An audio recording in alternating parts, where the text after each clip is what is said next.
Welcome to Talkative Karl. First time live discussion.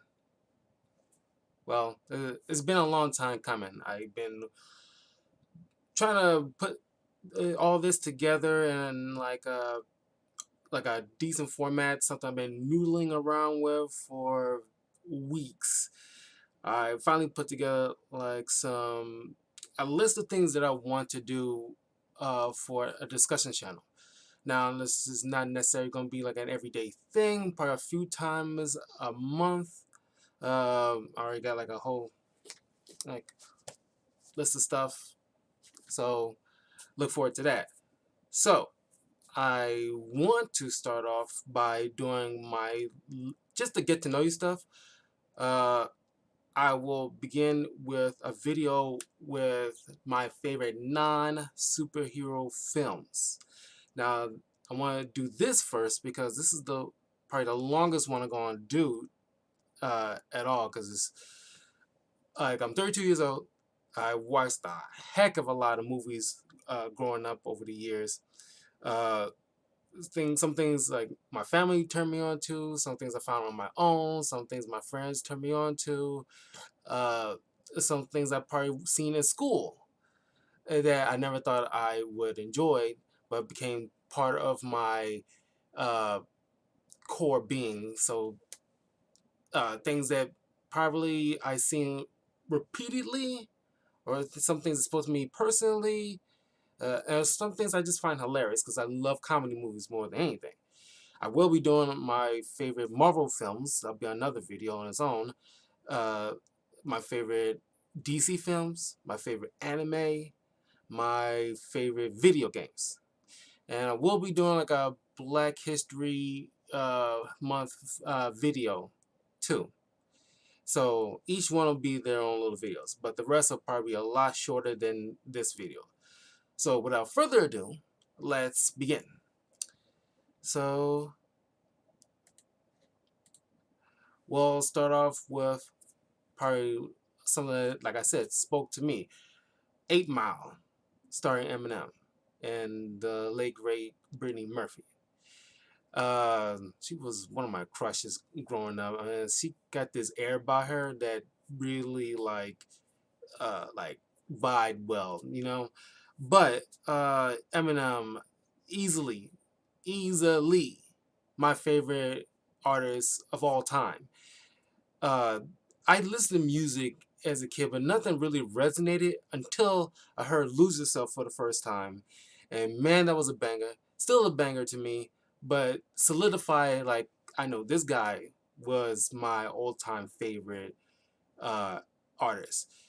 Uh, One below him will be Usher to be put it all out there, and then 50 Cent and Ludacris will probably be like those runner-ups. But I have my favorites. But 8 Mile is a great film. I oh hey Dan, uh, welcome. Can you hear me okay? I just make sure like the audio quality is good. I hope you can hear me okay. Uh, but yeah, 8 Mile, one of my favorite films. By the way, these films I for the most part do highly recommend you checking it out in case you've never seen any of these. Okay, good. You can hear me. Right? This is my first time doing this live discussion thing. I just want to make sure that everything is running smoothly. Okay, 8 Mile. Highly recommended. Very good film. I was singing "Lose Yourself" probably like for weeks on end after listening to this music movie. But I also want to let you know that that uh, in high school, no joke, it's probably the only artist I actually took time to learn the lyrics of his music. Uh, Not so much now. I probably, uh, probably like a good 3 or 4 uh, of his songs by heart to this day. I used to know them all, but you know. Next, it's hard for me to choose between. There's so many good Adam Sandler movies that I loved over the years, Now he has some hit and misses in the past several years, but he still solidified as like a great comedian, great actor. I love Adam Sandler. Uh, Big Daddy.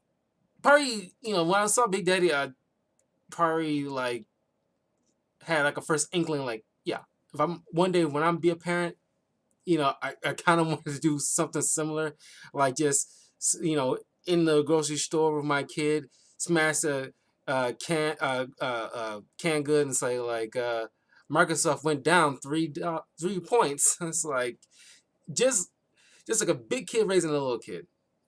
Uh, Click. I love Click. I mean, that was probably the last movie that I watched of his that before he started to teeter in his films, that kind of playing the same bit, the whole man child thing, which got a little old, which we all understand.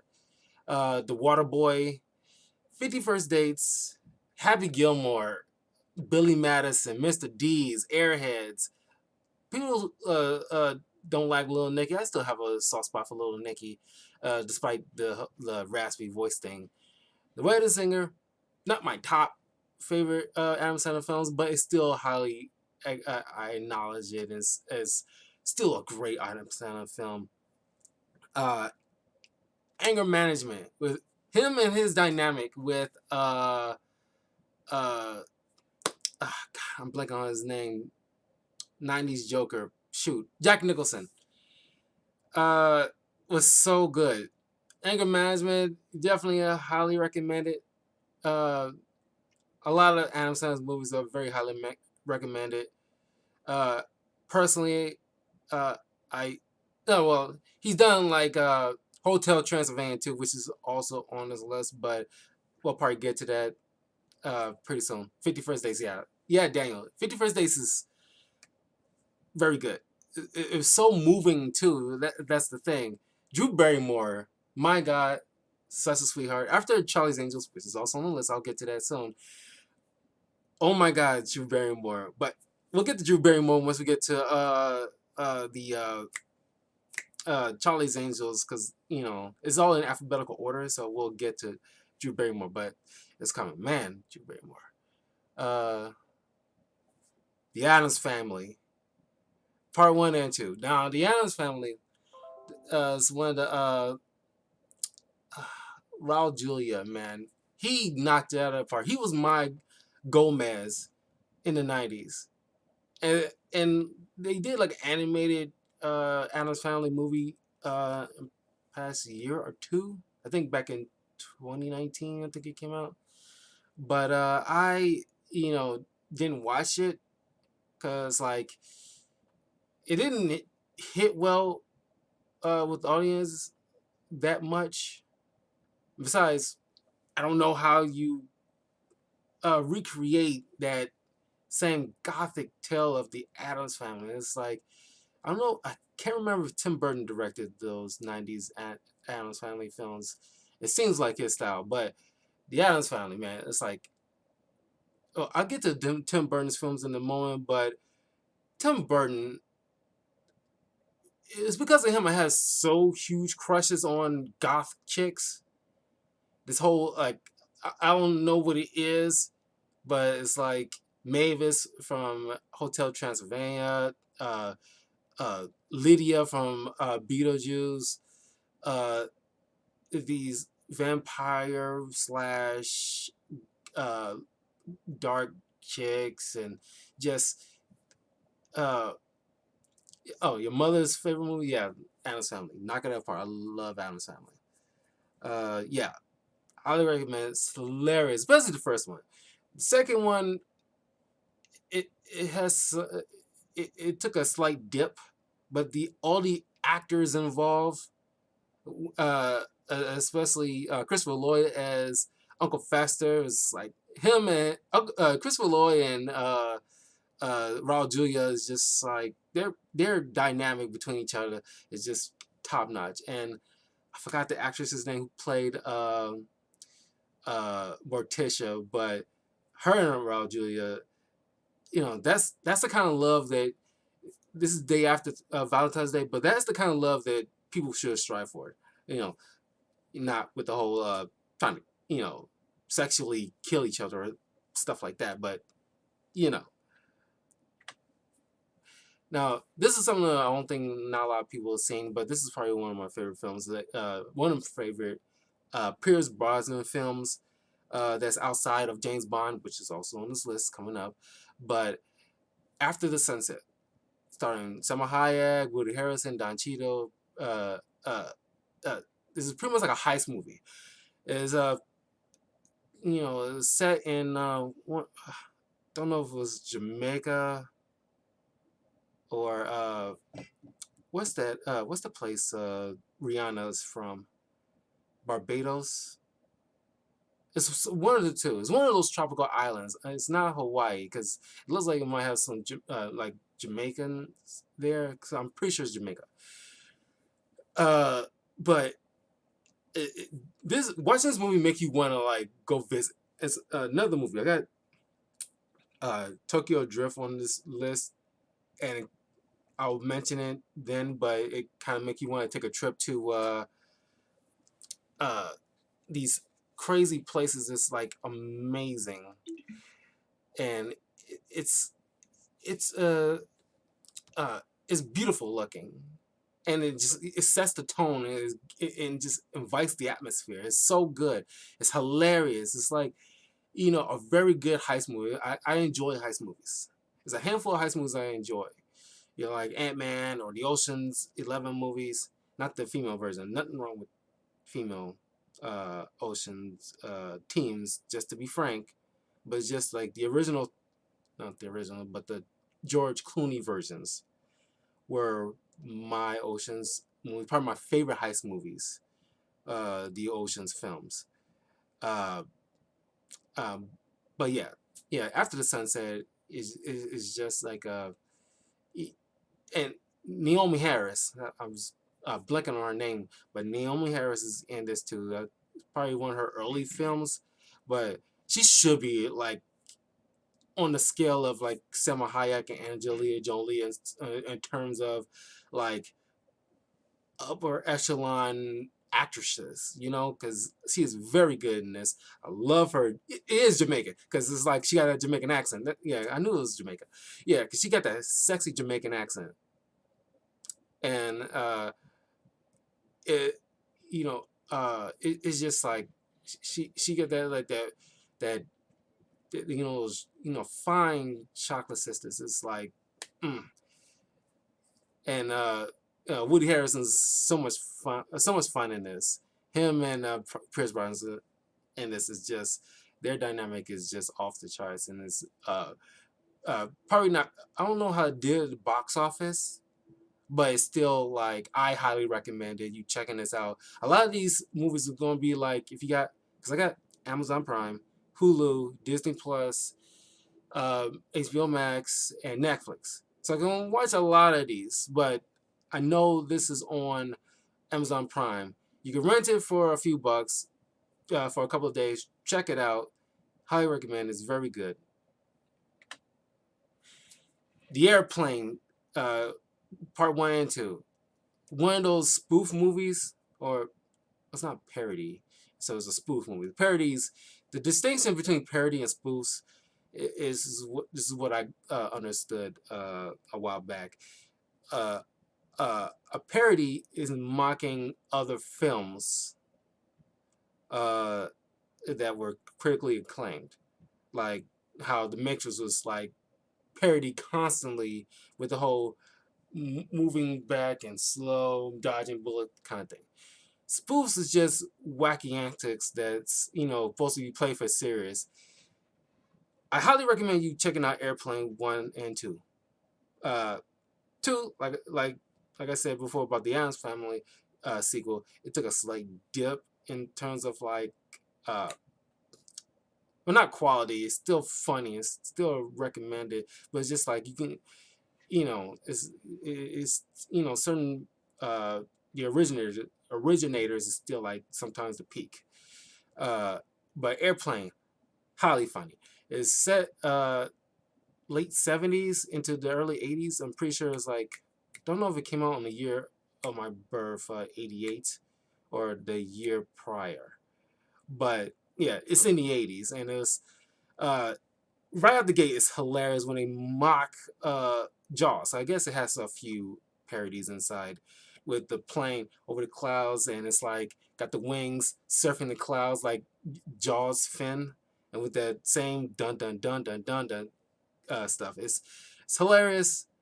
Akeem Abdul-Jabbar is in this as one of the pilots of the plane in the first movie, and him and I don't know the actor's name, but as the captain, it's hilarious. Those two is just crazy funny, and the pilot alone. I mean, Leslie Nielsen is in this. I'll get to him in a minute, but the pilot alone is just like always does it for me. It's so funny. The fact that he just got this little kid uh, that that wants to see the cockpit. You know how like, back in the day, kids. I don't know if they still do it, but you know back in the day when kids go to the cockpit just to meet the pilot and see all the instruments and everything like that. This captain's got this little gross little uh, discussion with this kid, and it's like, you know, uh, son, you ever been to the cockpit before? No, I never been in an airplane before. Uh, Billy, you ever seen a grown man naked? I was like, what? It's just so funny, and it's like I cannot recommend it enough. The first one, at the very least, check it out, and then if you feel so inclined, check out the sequel. It's great, great films. Now, there's no way I cannot put Aladdin on my favorite list as far as because a lot of I can't make a separate Disney thing. I have to put on my list of non-favorite superheroes. It's probably why it's as long as it is. But uh, Aladdin, not the live action, the original. Walt Disney. This is part of like one of those Renaissance. It's during the Renaissance era of Disney films. That's like so critically acclaimed. I still to this day is one of my favorite in terms of like Disney films, animated films. Growing up, Aladdin hit the spot for me. I love Aladdin. I had a thing for Jasmine, her and her MC Hammer pants. Uh, I cannot tell you how much I love this film. Now, Robin Williams really knocked it out of the park. His uh, comedic skills really elevated the genie. That's why so many people was not up in arms necessarily, but it's like gave Will Smith crap. Even me, I gave Will Smith crap. I love Will Smith, but uh, let's be honest, his genie. When you saw the first, if you ever saw the first image, or at least image still of the genie, Will Smith genie, it was so creepy. It was hard to look at. In motion, it was a little better, but it's like you couldn't catch lightning in a bottle twice with this. Uh, Robin Williams really was the one who was the driving force of this film. Uh, I don't have many Will Smith. There's a lot of Will Smith movies. It's on this. Just a side note. I watched a lot of movies. I couldn't put everything on there. I've forgotten a few, but I just want to give you like maybe take this time to say my honorable recommendations so far as like a few films. Like there is a few Will Smith films in here, but I did not put Wild Wild West on here. I do recommend Wild Wild West. Is a decent film. Not it did well box office, but it was during the moment when Will Smith was on this high in his career. It was like right after Men in Black, which is on this list. Then Hitch was a decent romantic comedy movie. I don't like much romantic comedies, but Hitch is pretty good. Uh, uh, in iRobot, just putting it out there. But anyway, Aladdin is very funny. Great Disney villain in Jafar, which I seen. I didn't watch the live action version. I seen highlights of it from people who were talking about it, and it's like, oh, I'm glad I didn't waste my money at the theater to go see this because I knew it was probably gonna be crap. The live action versions, just like the live action Lion King, was a waste of time because if you, I mean, it did well because you brought your kids, but it's same beat for beat crap, and it's like you could just plot. You got Disney Plus, plop your kids down and give them good quality Disney films like Aladdin or the original Lion King. There are great films as it is.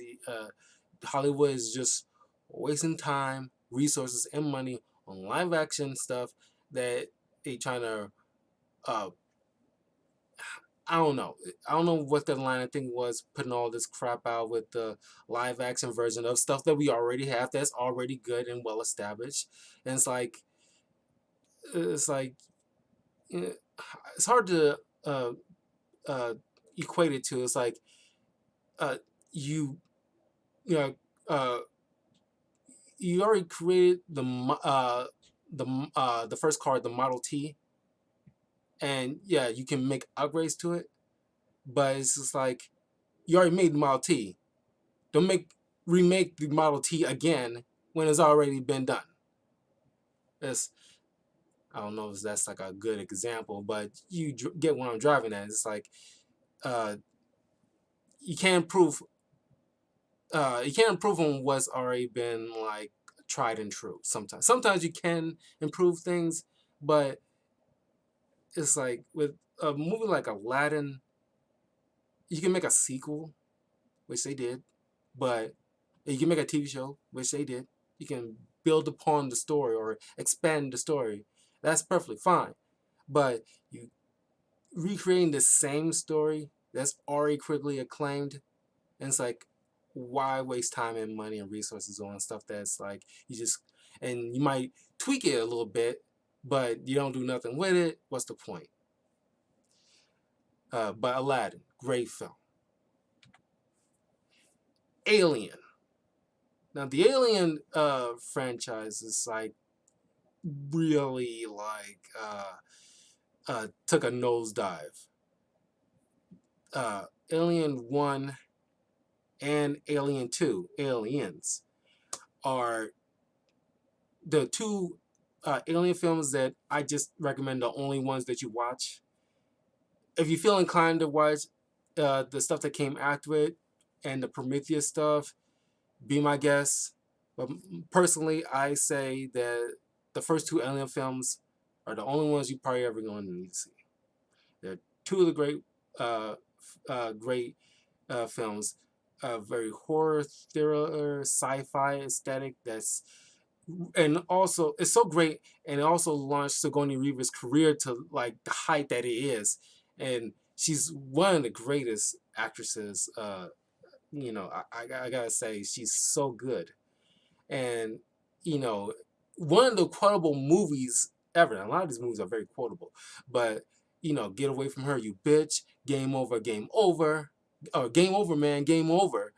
Uh, you know, it's like you know everything. And it's like the aliens, the xenomorphs are probably one of the most classic movie villains or creatures or monsters that to this day are still uh, so popular and like well done and very creative. There's no way on earth anyone could never come up with a concept like a xenomorph. People built upon xenomorph or tried to make their version of a xenomorph in other sci-fi TV shows or movies because they use it as a base model because it's so good. But the first two Alien movies, very recommended to for you guys to check out. The American Pie franchise. Now, if you grew up in the 90s or early 2000s, the American, and not the spin offs crap, I'm talking about the American Pie 1, 2, and 3, American Wedding. I think American Wedding was the third one. And then the more recent one, a couple of years back, American Reunion. Those four. Only ones you need to see. All the original cast members, it is so hilarious. They got a great cast. Eugene Levy. Uh, I said great cast, and I can't freaking remember. Allison Flanagan.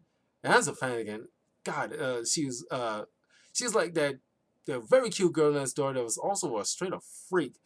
Uh, and it's like, and then she, to this day, she probably had the best line. It's like, if you ever hear a person say this one time at band camp, you know, uh, it comes from these movies. Uh, they all sell it for me. I forgot Stifler. Stifler, you'll love Stifler in this. Like he's the lovable asshole. But man, these American Pie movies is like so good. Uh, uh, I'm not going. I won't give like minor spoilers to these things, mind you. These I don't want to spoil the entirety of these films.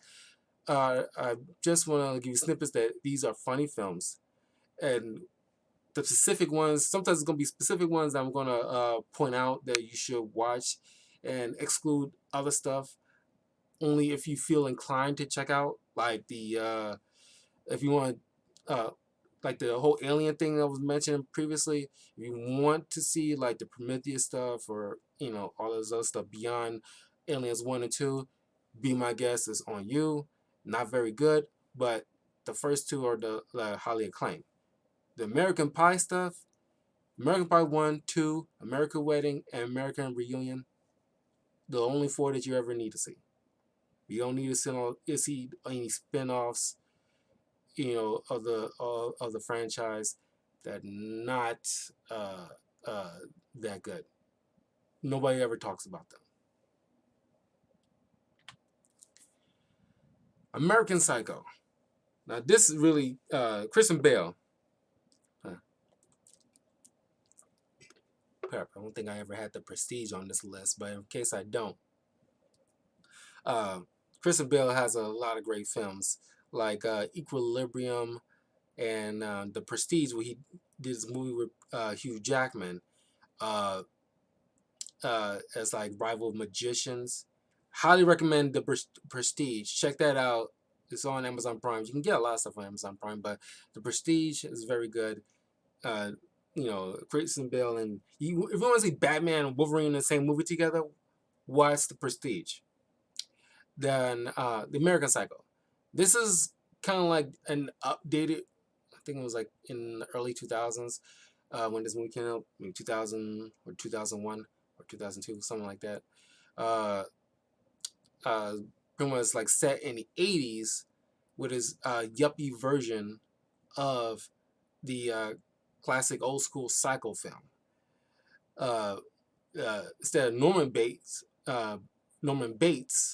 which is the classic Psycho movie, which is highly recommended. Not my favorite one, but I checked it out in high school. The film studies class that I took. My teacher showed us in class a lot of these classic films, and Psycho was one of them. And it's very good. Still, I mean, I'm older now. It's not as scary, but it's still like, uh, if you see it for the first time, you can see the terror in it, and it's like classic terror, not horror. It's in horror genre, but it's not like slasher crap. This is like, if you see a scene or something that's like horrific that's happening off panel, terror alone of not you're having your imagination fill in the blanks is what this movie does, and that's like classic horror. That your mind's coming up to the most worst thing possible that you can imagine. That is probably more worse than anything any director can put on screen for you most times. But American Psycho is very good. Uh, uh, just his narration and like you inside his head. One scene in particular, he's in like a bar or something like that, and he asks, a waitress for a drink she couldn't uh, understand, or it's been a while since I've seen it. She says something, or she told her she'll come back in a minute, and then he said his line out loud, but you can tell it's in his head. That's what he really want to say. Is like, uh, "You stupid bitch! I let you cut you off and play with your blood." And then she come back, "Here's your drink," and you're like, "Thank you." And it's like, I was like, you in like a psychopath's head, and it's probably like one of my, it's probably easily one of my favorites, and it's like really good thrillers. So highly recommend American Psycho. Uh, William Dafoe is in this as a cop, but it's like, and it's like one of those kind of movies that you can really make a deep dive on, deep dive on like the mindset of a person like Patrick Bateman, or his lifestyle, or I'm pretty sure there's a lot of yuppies that had like mindset like this but never acted on it or use it, because a lot of business tycoons have a little bit of some kind of sociopathy to their mindset in order to do what they do, without kind of empathy, towards the little guy is kind of messed up. But yeah, American Psycho, great film. Anaconda, I think it's probably the only Jennifer Lopez movie I got on this list. She not known to have great films, but this one's probably the only one I gotta say is actually one of her best films. Not saying she's like still an actress in it, but it's still pretty good. Uh, Not gonna touch too much on it, but it has a lot of. I'm looking back on it right now, uh, Oren Wilson, like the wow guy. Uh, Pretty sure Orlin Wilson. Orlin Wilson. Uh, he's a brother to Luke Wilson. I'm butchering his first name. The brother to Luke Wilson. The wow guy. Uh, he's in this. This is probably one of his early films because he did like bit parts at the time before. I think it was Wedding Crashers that it's not on his list, but it's a solid film. But it's one of his Wedding Crashers is probably the movie that really catapulted him to stardom that he has now. But he did bit parts prior to that, like in The Haunting and Anaconda. Now, Anaconda is pretty much like one of those kind of like one of those B movie monster movies, but it's still like a solid film. It was like late '90s, early 2000s stuff. I'm pretty sure late '90s with Ice Cube and John Voight. John Voight has his issues, but can't deny he has like deny him being a great actor. And yeah, and it kind of, if you have a fear of snakes, you probably don't want to watch this movie. Uh, but uh, it was a creepy. It was like a creepy film. Uh, as far as like the terror aspect, it's like Jaws, which ironically is not on this list, but Jaws is a great film. Highly recommend the first Jaws movie. One of the best film in like film history. It's like I think it's in like the Smithsonian as far as like kind of one of those great films of history. But yeah, Anaconda is like picking up that same beat with like those like creatures or animals like that stalks you, and Anaconda is like really good. Arthur Christmas is like I got a few Christmas movies on this list too, but Arthur Christmas is a great film. I didn't see it at the theater like I wanted to. I don't think I had a job at the time, so I didn't have the money just to go to movie theaters like I did in the past. Because I think the first movie that I went to see by myself was the first Sherlock Holmes movie starring Robert Downey Jr. When that came out, that was the first time I went to, because I had the money and a job to go to a film on my own dime, and took a bus ride to see that. It was during the holidays, ironically, and I went to see like that first Sherlock Holmes movie. uh, of Robert Downey Jr.'s. And since then, I've been going to like movie theaters on my own because I like movies and I want to make sure like I see a lot of these things. Not for like research purposes or like reviewers. I just want to see them because I want to see them because I know if something resonates with me, especially those MCU movies, I want to see them. But Arthur Christmas is, my goodness, it's like a great, sweet uh, uh, Christmas film. Pretty much like a different take on it.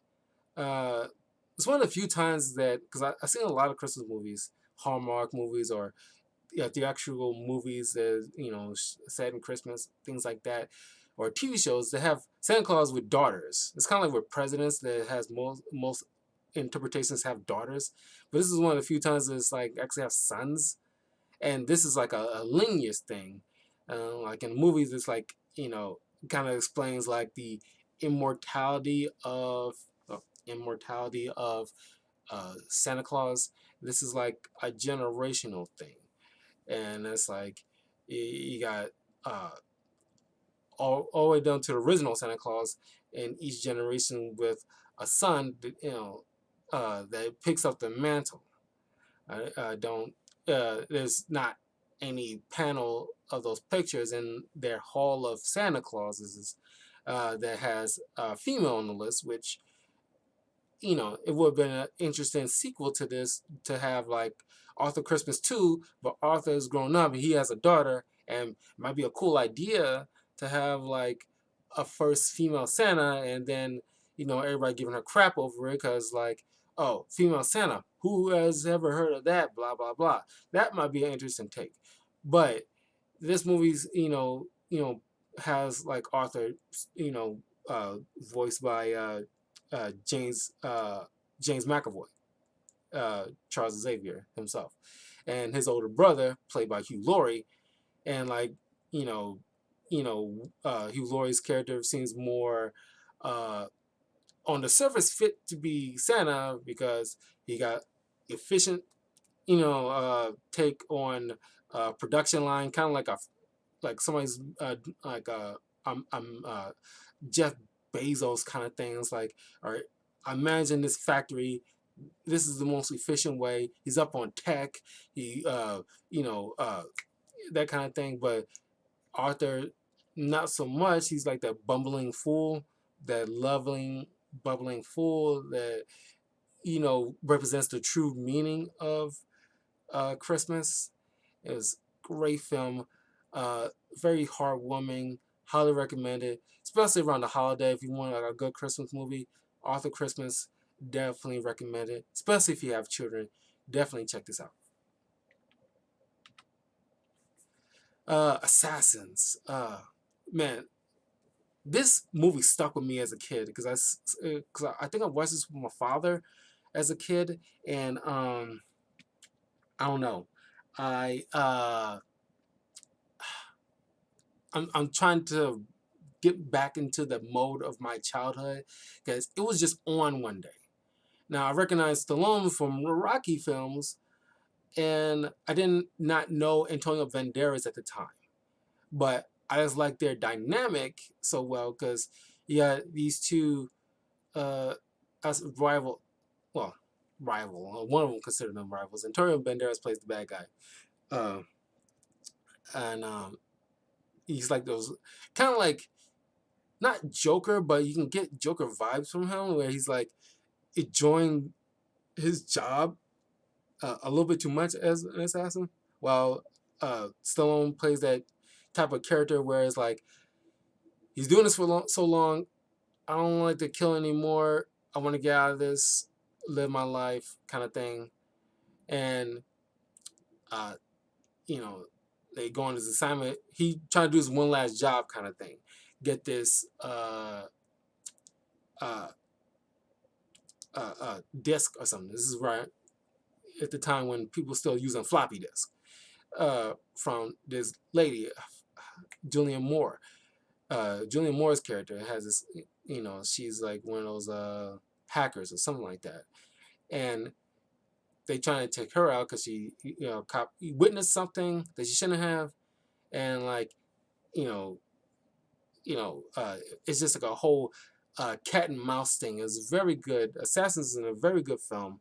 One of those action films. One of my favorite Antonio Banderas movies. He has more. A few of them was on this list, but yeah, very recommended. Assassins. Now the Austin Powers movies, man, I'll tell you, the Austin Powers films, very very good. Well, the first two. The third one, I couldn't find like an image where it just had the first two back to back. Because the third film, watch, you know, if you feel inclined to, just to feel like a complete narrative, I guess. Because it completes the franchise as like a solid piece. But the first two are still top notch. I watched the first two Austin Powers film. I think it was like late December, early January. It was on, and it's like, oh, I haven't seen this in like so many years, and it still holds up. Still very hilarious. It's one of the few Mike Myers films that really catapulted him to stardom because like he was Wayne from Wayne's World prior to this.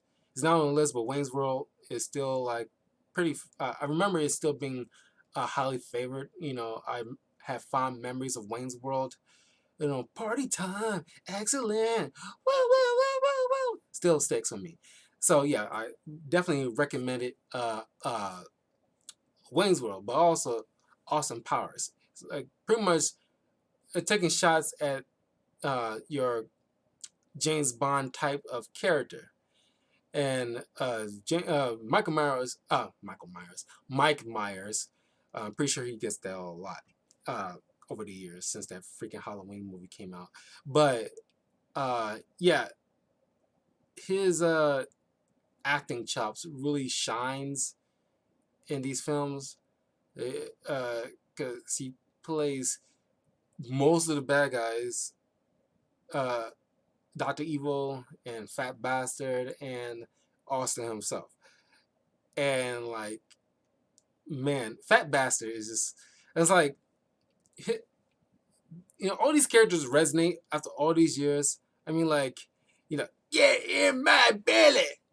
And then it's like, $1 million, like $1 million, and like for Philly and Cordelia. When I first saw that, and because Seth Green's in this, it's probably one of his early uh, uh, roles, especially in like a big budget film. He plays his son, uh, Scott Evil, and because it's like a time travel. It's one of those time travel movies.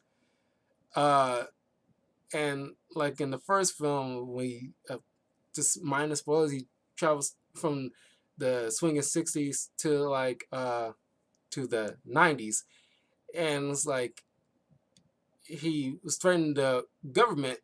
The president is like, you know, I will point this freaking laser to like forgot what he's supposed to. I don't know. It was the White House. I'm pretty sure it's the White House.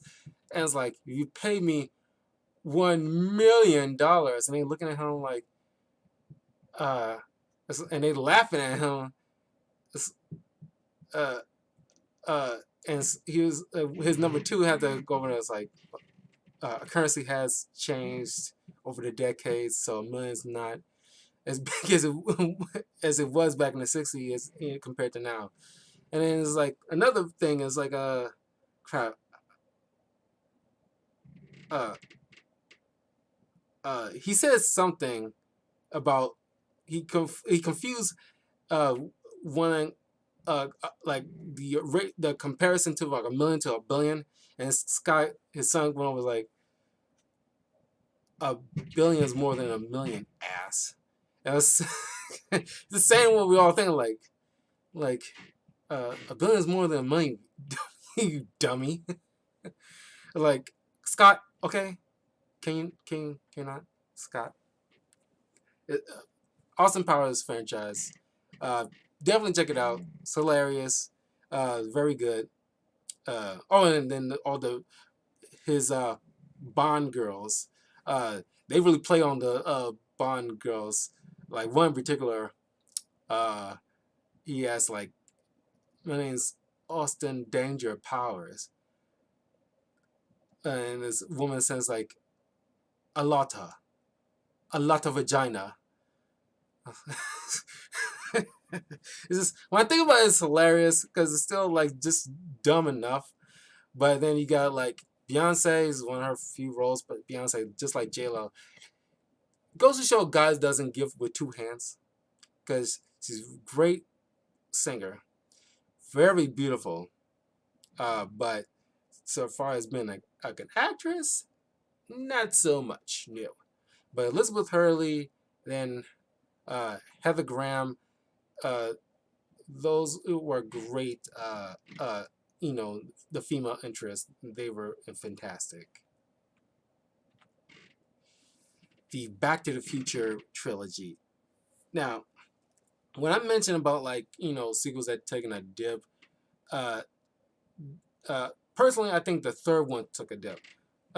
This is one of those cases when like you know the sequel is just as good, if not slightly better than the original. But Back to the Future franchise, uh, uh, Christopher Lloyd and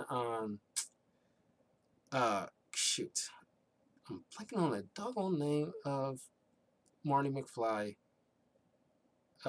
Shoot, doggone it. Heck, I feel bad because um, I'm blanking it.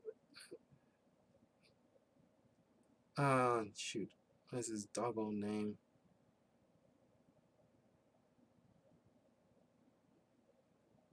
Michael J. Fox. I knew it started with an M. Jeez.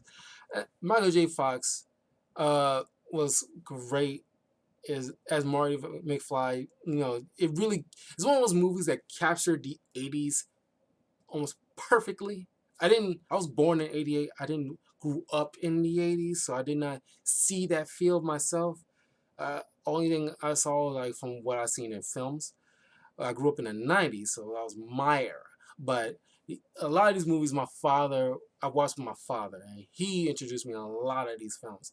But Back to the Future is so good and like great film, the great score, and like the DeLorean, which is probably the most crappiest car ever conceived, became an icon in status as far as like famous movie vehicles, right up there like with the Millennium Falcon and James Bond's car and the Batmobile and like the Ecto One from Ghostbusters. It's like reached icon status because how great this film is. And yeah, Back to the Future is a classic. You're right, Dan. Back to the Future is a classic, and it's like it, there's been times when people been talking about rebooting a franchise or doing a remake. It's like no, no, no, no, no, no, no, no. This is one of the things that you do not touch. You do not touch this film. They just barely made it with that third movie.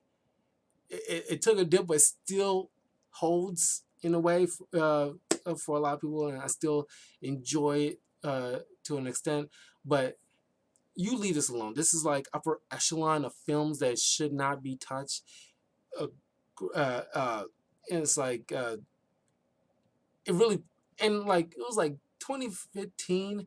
They really like try to bring this movie back because like when Marty travels to the future in the sequel, he travels to 2015 when they have like hoverboards and like self-lacing shoes and like 3D is all the rage now. And then the White Sox World Series, which that probably is the only thing that came true, which is wild because I'm in Chicago and like it was driving us crazy how like oh my god, Back to the Future predicted the Cubs winning the World Series. My God, there was, of course, the Cubs had like this supposed 100-year curse on them. Forgot what the reason was. Somebody did something to somebody that kind of cursed them to constantly lose for 100 years. So the 100-year period was up by 2015, and that's the first time they won the World Series, which is mind-boggling. So it was like it was wild. But yeah, Back to the Future is just like great film, and it's like, can you imagine going back in time and witnessing your parents meeting each other? It's very odd, and you was the result of them getting together in the first place. That would be trippy. And then having your mom uh, flirt with you. Oh my god, it brings up like some wild Oedipus complexes that's like don't want to be explored. That's just like wow. That's like his mom was like a horny teenager. It's like wow. It's like gross. And it's like besides that, it's a great film. But yeah, highly recommend it. Obviously, highly recommend it if you haven't seen it, or if you know somebody who did not see it.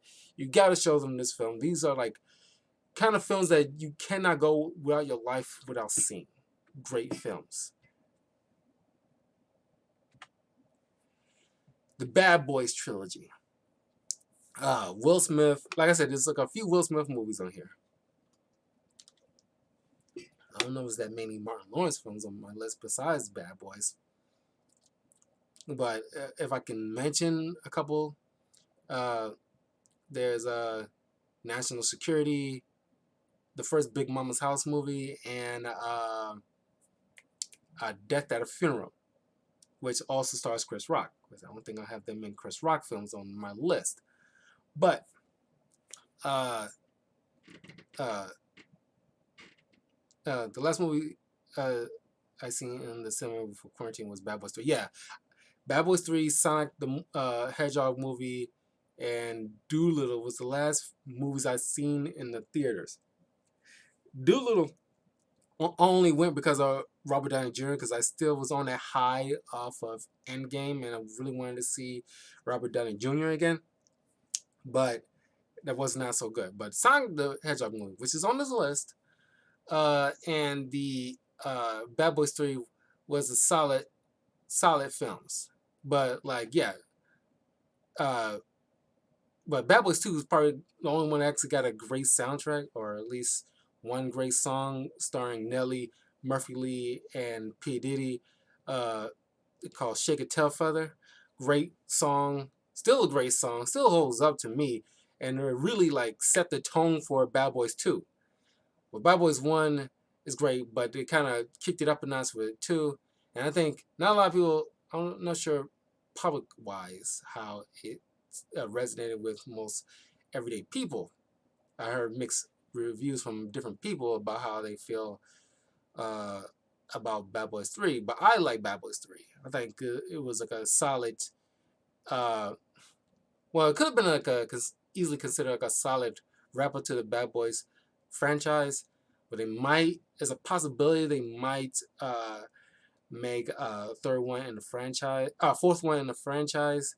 The way they ended things, it could be possible, but they don't have to, because Bad Boys 3 was pretty good as far as like the villains involved, and like this is like a Mike Larry centered film, and like Martin Lawrence character was pretty much like not along for the ride, but he's there, to back up his guy. But and there's a few surprises in this third one, because this third one wasn't directed by Michael Bay like the first two were, which is probably why I like it so much, because Michael Bay, after he became famous, I gotta say, he, I think him and like Zack Snyder is like one of those kind of directors that as soon as they make hits and everybody started asking them to make this, or calling them on the first pick of directors to direct this or that, and it's like, oh, I'm feeling myself now, so I can do whatever the heck I want because I made this. And it's like, slow your roll first and foremost. And it's like, I had my not beef, but I had my issues with Michael Bay and Zack Snyder to a certain extent. They made great films, yes, in the past, but it's just that if you start drinking your own Kool-Aid, I think it sort of affect your performance in a lot of ways that is unseen by you because you're too full of yourself to see. And it's like when they had him, because he had like a cameo in the third one, surprisingly, but he did not direct this. Shows a lot because one big clue, not that many explosions. So that's your first clue. Well, your first clue is, obviously when you do research about the third one, you'll see who directed it. But you also, your next clue is that, you know, uh, there's no explosions. But the Bad Boys franchise, great cop movie. It's one of those like, you know, uh, dynamic dual kind of cop movies. It's like one that's very highly recommended, very good. Uh, you definitely should check out all three if you didn't do it yet. So yeah, the Barbershop collection.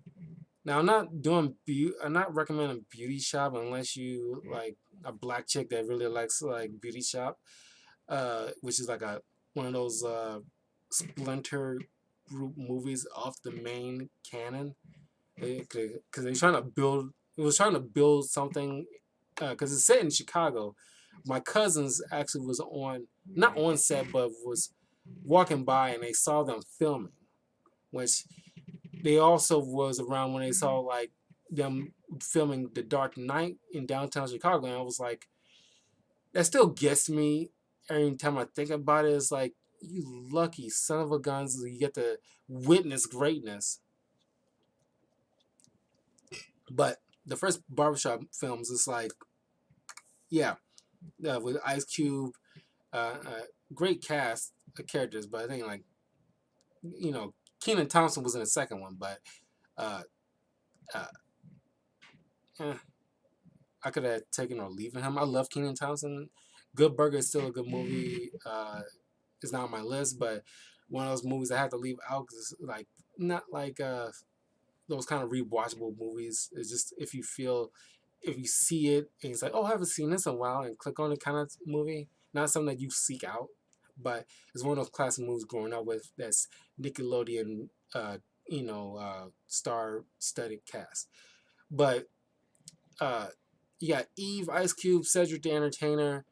Uh, there's that pretty boy, the light skinned dude. They're doing a lot of those dramatic films. I don't know his name. The light skinned brother with the hair, the one like right next to Eve on my picture. That dude. Uh, it's crazy. It's like certain actors that you've seen in things that you thought could be one of those big upper echelon kind of actors and actresses that he still acts and stuff and is a good actor, but it's not like almost in every doggone thing kind of actor. Like not like Kevin Hart that's like he made and not many Kevin Hart films that's on this list. It's like I'm not saying he's not a good actor or comedian, it's just like he's not like one of my great favorites. Uh, he usually makes those kind of typical, a typical Kevin Hart movie. But yeah, Barbershop, just telling the story of like just like an everyday, black family, running a barbershop, you know, personal. Oh, matter of fact, there's a third barbershop movie I think they made. Yeah, so like at least a few 3-4 years ago, they made like a third one with Nicki Minaj in it. Now that I'm thinking about it, because I almost forgot about the third one, which is kind of like your today's standards, kind of like what the neighborhood is like today, and like like more gangs in the neighborhood kind of scenarios. And he has a kid. Well, in the first one, his wife is pregnant. Second one, his kid's like you know just a toddler to like a little more of like older than that, like in like preteens kind of stuff, uh, grade school level probably, yeah, if I'm remembering correctly. But yeah, Barbershop franchise, very good. Just Ice Cube plays this guy trying to run this barbershop effectively in this neighborhood. The first one, you just feel like how can he live up to uh, what his father was, who ran the barbershop during like 60s and 70s before he passed away, because the whole legacy thing. And then the second one's more so about like I'm trying to keep this classic barbershop. It's kind of like the whole gentrification. It's right when the can't say the word gentrification was at its peak, or at least starting. It was around that year when Barbershop 2 came out, and it's like he had to deal with the dynamic of having this high ritzy ditzy barbershop across the street from him might steal his customers, put him out of business, kind of thing, and how he got to deal with that. So that's something. It's a very compelling stories. The first two is definitely compelling stories, and then the third one really kind of ramps it up. It might not speak to a lot of people because you might not be in that kind of same. Uh, well, if you have known somebody or part of a family that runs a business, and like in a particular neighborhood, and it might speak to you, and you see this movie and how you raise a family in a neighborhood, and why you run a business, and you got all these things coming at you, splitting you one way to another, kind of thing. So, great comedy, great drama is just perfect. Well, not perfect, but no movie's perfect, but it's a great film to just check it out. Brandon Fraser, yeah, he's on a couple of this movies on this list, but Brandon Fraser, Bedazzled, uh, definitely uh, uh, a great movie in my opinion. It's like one of my favorite Brandon Fraser movies, starring Elizabeth Hurley. Now she was also in the first Austin Powers movie, but it was this movie that was like, damn. And like, if you see her picture recently, or like, because it was like a year or no, back in 2019, I think I remember, or early 2020, I seen like a photo when she was lying on the beach. I think it was like something on TMZ or something. I saw like an article, something where Elizabeth Hurley was just relaxing on the beach somewhere, and her body is still tight, and it's like she can still get it. Like, wow, she is amazing. But in this movie, she plays as the devil, and it's like, wow. And it's like, you see her in that, you know, you might end up selling your soul just to Elizabeth Hurley, just to just do whatever to you. Whether you're into girls or guy, whether you into like girls or not, like if you're a female or if you're a straight man or a bi man, you see Elizabeth Hurley in this film dressed in these different unique outfits, because she changed, like, I think this is probably the most costume change I've seen in a movie at the time, man. It's like every time she's on, like, something shifts, because, like, well, the premise of the story is that this guy, some, quote unquote, loser guy who wants this particular girl to be with this particular girl in the office, which anybody will understand. It's like, you see a particular woman, and she's like, you know, that out of your league kind of woman, but you so enthralled by her, and that you want to, like, you think like your life will probably be so uh perfect if you just was with her. And it's like, but then of course Elizabeth Hurley's devil comes along, and it's like, okay, if you sign this contract selling your soul to me, I will give you 7 wishes, and it's like, it can be whatever you want. But if you want to be with this girl, come to me. I will make that happen, kind of thing. And it's like they got these different transitions of each wish. Him doing got like different personalities or different livelihoods. That's like so funny and exaggerated. It's crazy, and it's like anytime she's seen, she's like in like a different outfit, and one of them is like in this like skimpy, like, mix between a dominatrix and a school, like a private school teacher kind of thing. It's like very sexy. And uh, oh,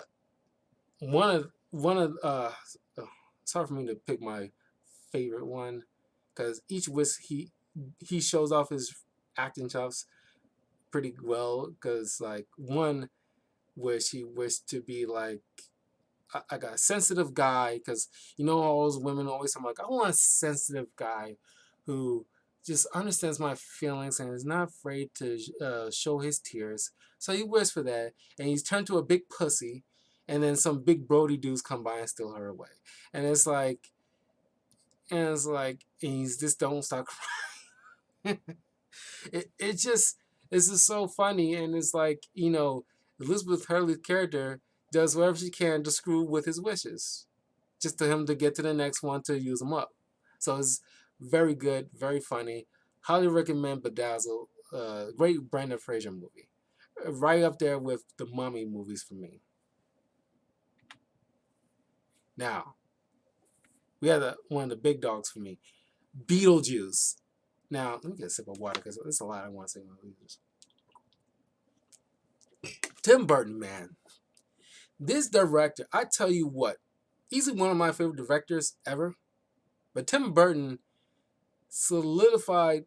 Oh, I was right at that age where it's like, growing up and watching these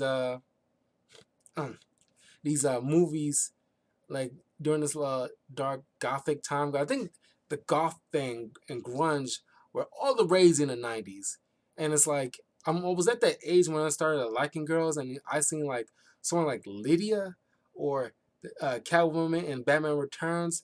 I was right at the age I was like, yeah, I know what I like now. I know exactly what I like now, and it's like Helena Bonham Carter, who's like in like a couple of movies that's on this list. She's another one. The fact that when she dressed that goth look, her and Winona Ryder, uh, when they in those goth gears, my God, that gets me every time. As it's probably the most beautiful. Than a woman dressed like that gets me in the soul.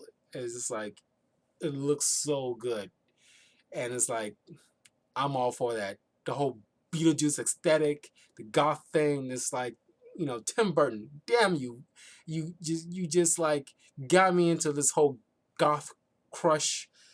Uh, gets in my loins, man. It's how like I feel when it comes to like these goth chicks. It's like I just can't. I can't even with it. But Beetlejuice, anyway, one of the great Michael Keaton films growing up, because not only he was Mr. Mom, not only he was Batman, but he's also Beetlejuice, probably the most iconic, probably the most recognizable Halloween character. Because like you can't go a Halloween year without somebody, man or woman, dressed as Beetlejuice, sexy Beetlejuice, or just straight up Beetlejuice if you're a man. But this was a great movie, hilarious. It's creepy to most people. It has creepy moments, but the creepiest one, I can't even watch this scene because it's too creepy for me. I'm not scared of snakes like that. I'm not fond of snakes, but I'm not like terrified. I'm more terrified of spiders, which is ironic because Spider-Man is my hero. But this scene when Beetlejuice turned to a snake and almost killed uh, the family inside that moved into this house, where Alec Baldwin and forgot the other actress's name who played his wife, but they of course well, let me just set this stuff. Alec Baldwin and his wife played this nice couple in this quaint little town, and they just minor spoilers. They died. They had it wasn't explained if they just have unfinished business or they just couldn't move on because they didn't establish if there was a heaven or a hell, because they touched on it but they didn't really elaborate on it. It's just ghosts roaming around sometimes. So they haunt their house. Time flew by, and then Lydia's family, the Dietz, moved in, and they try to get them out of their house because it's their house. They still think it's their house, even though they know they're ghosts.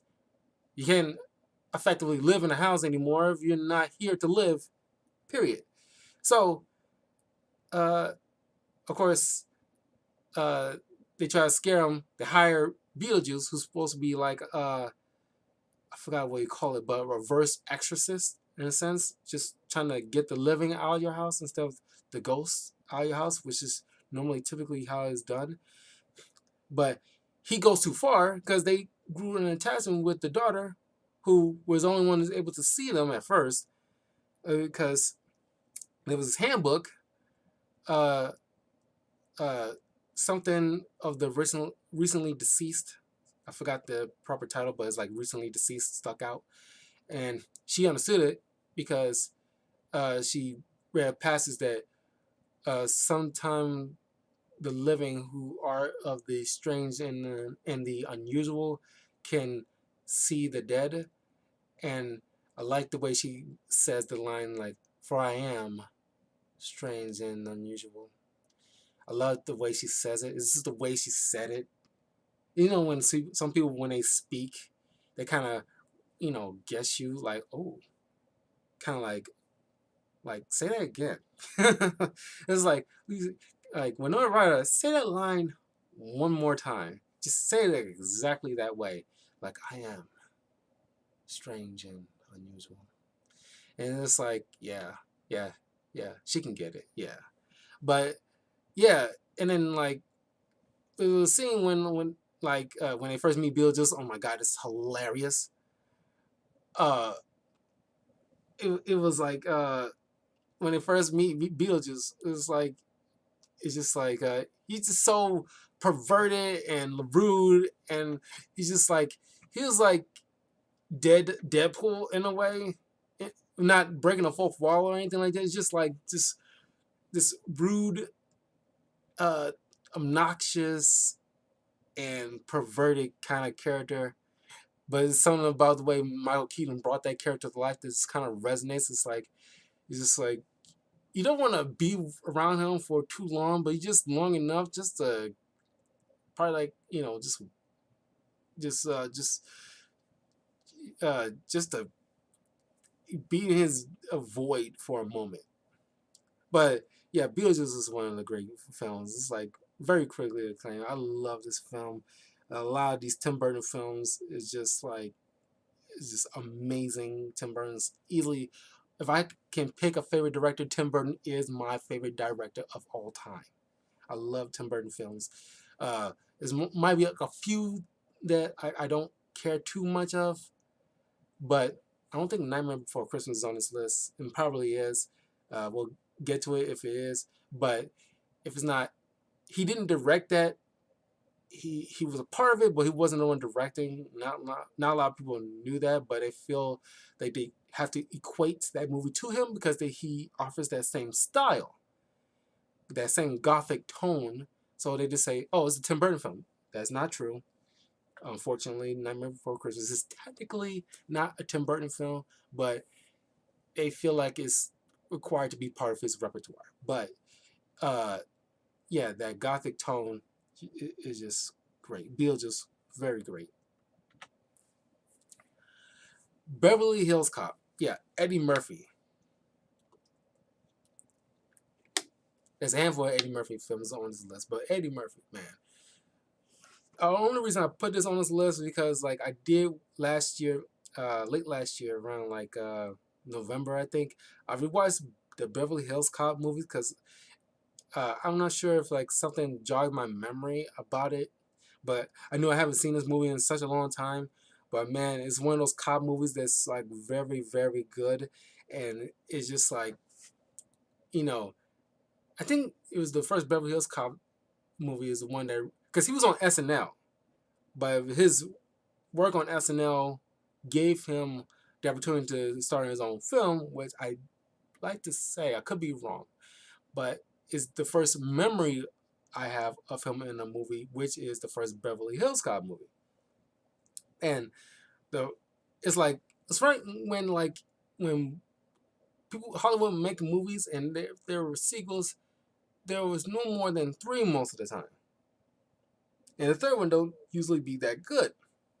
This one, I have a soft spot for the third one, but isn't as good as the first two.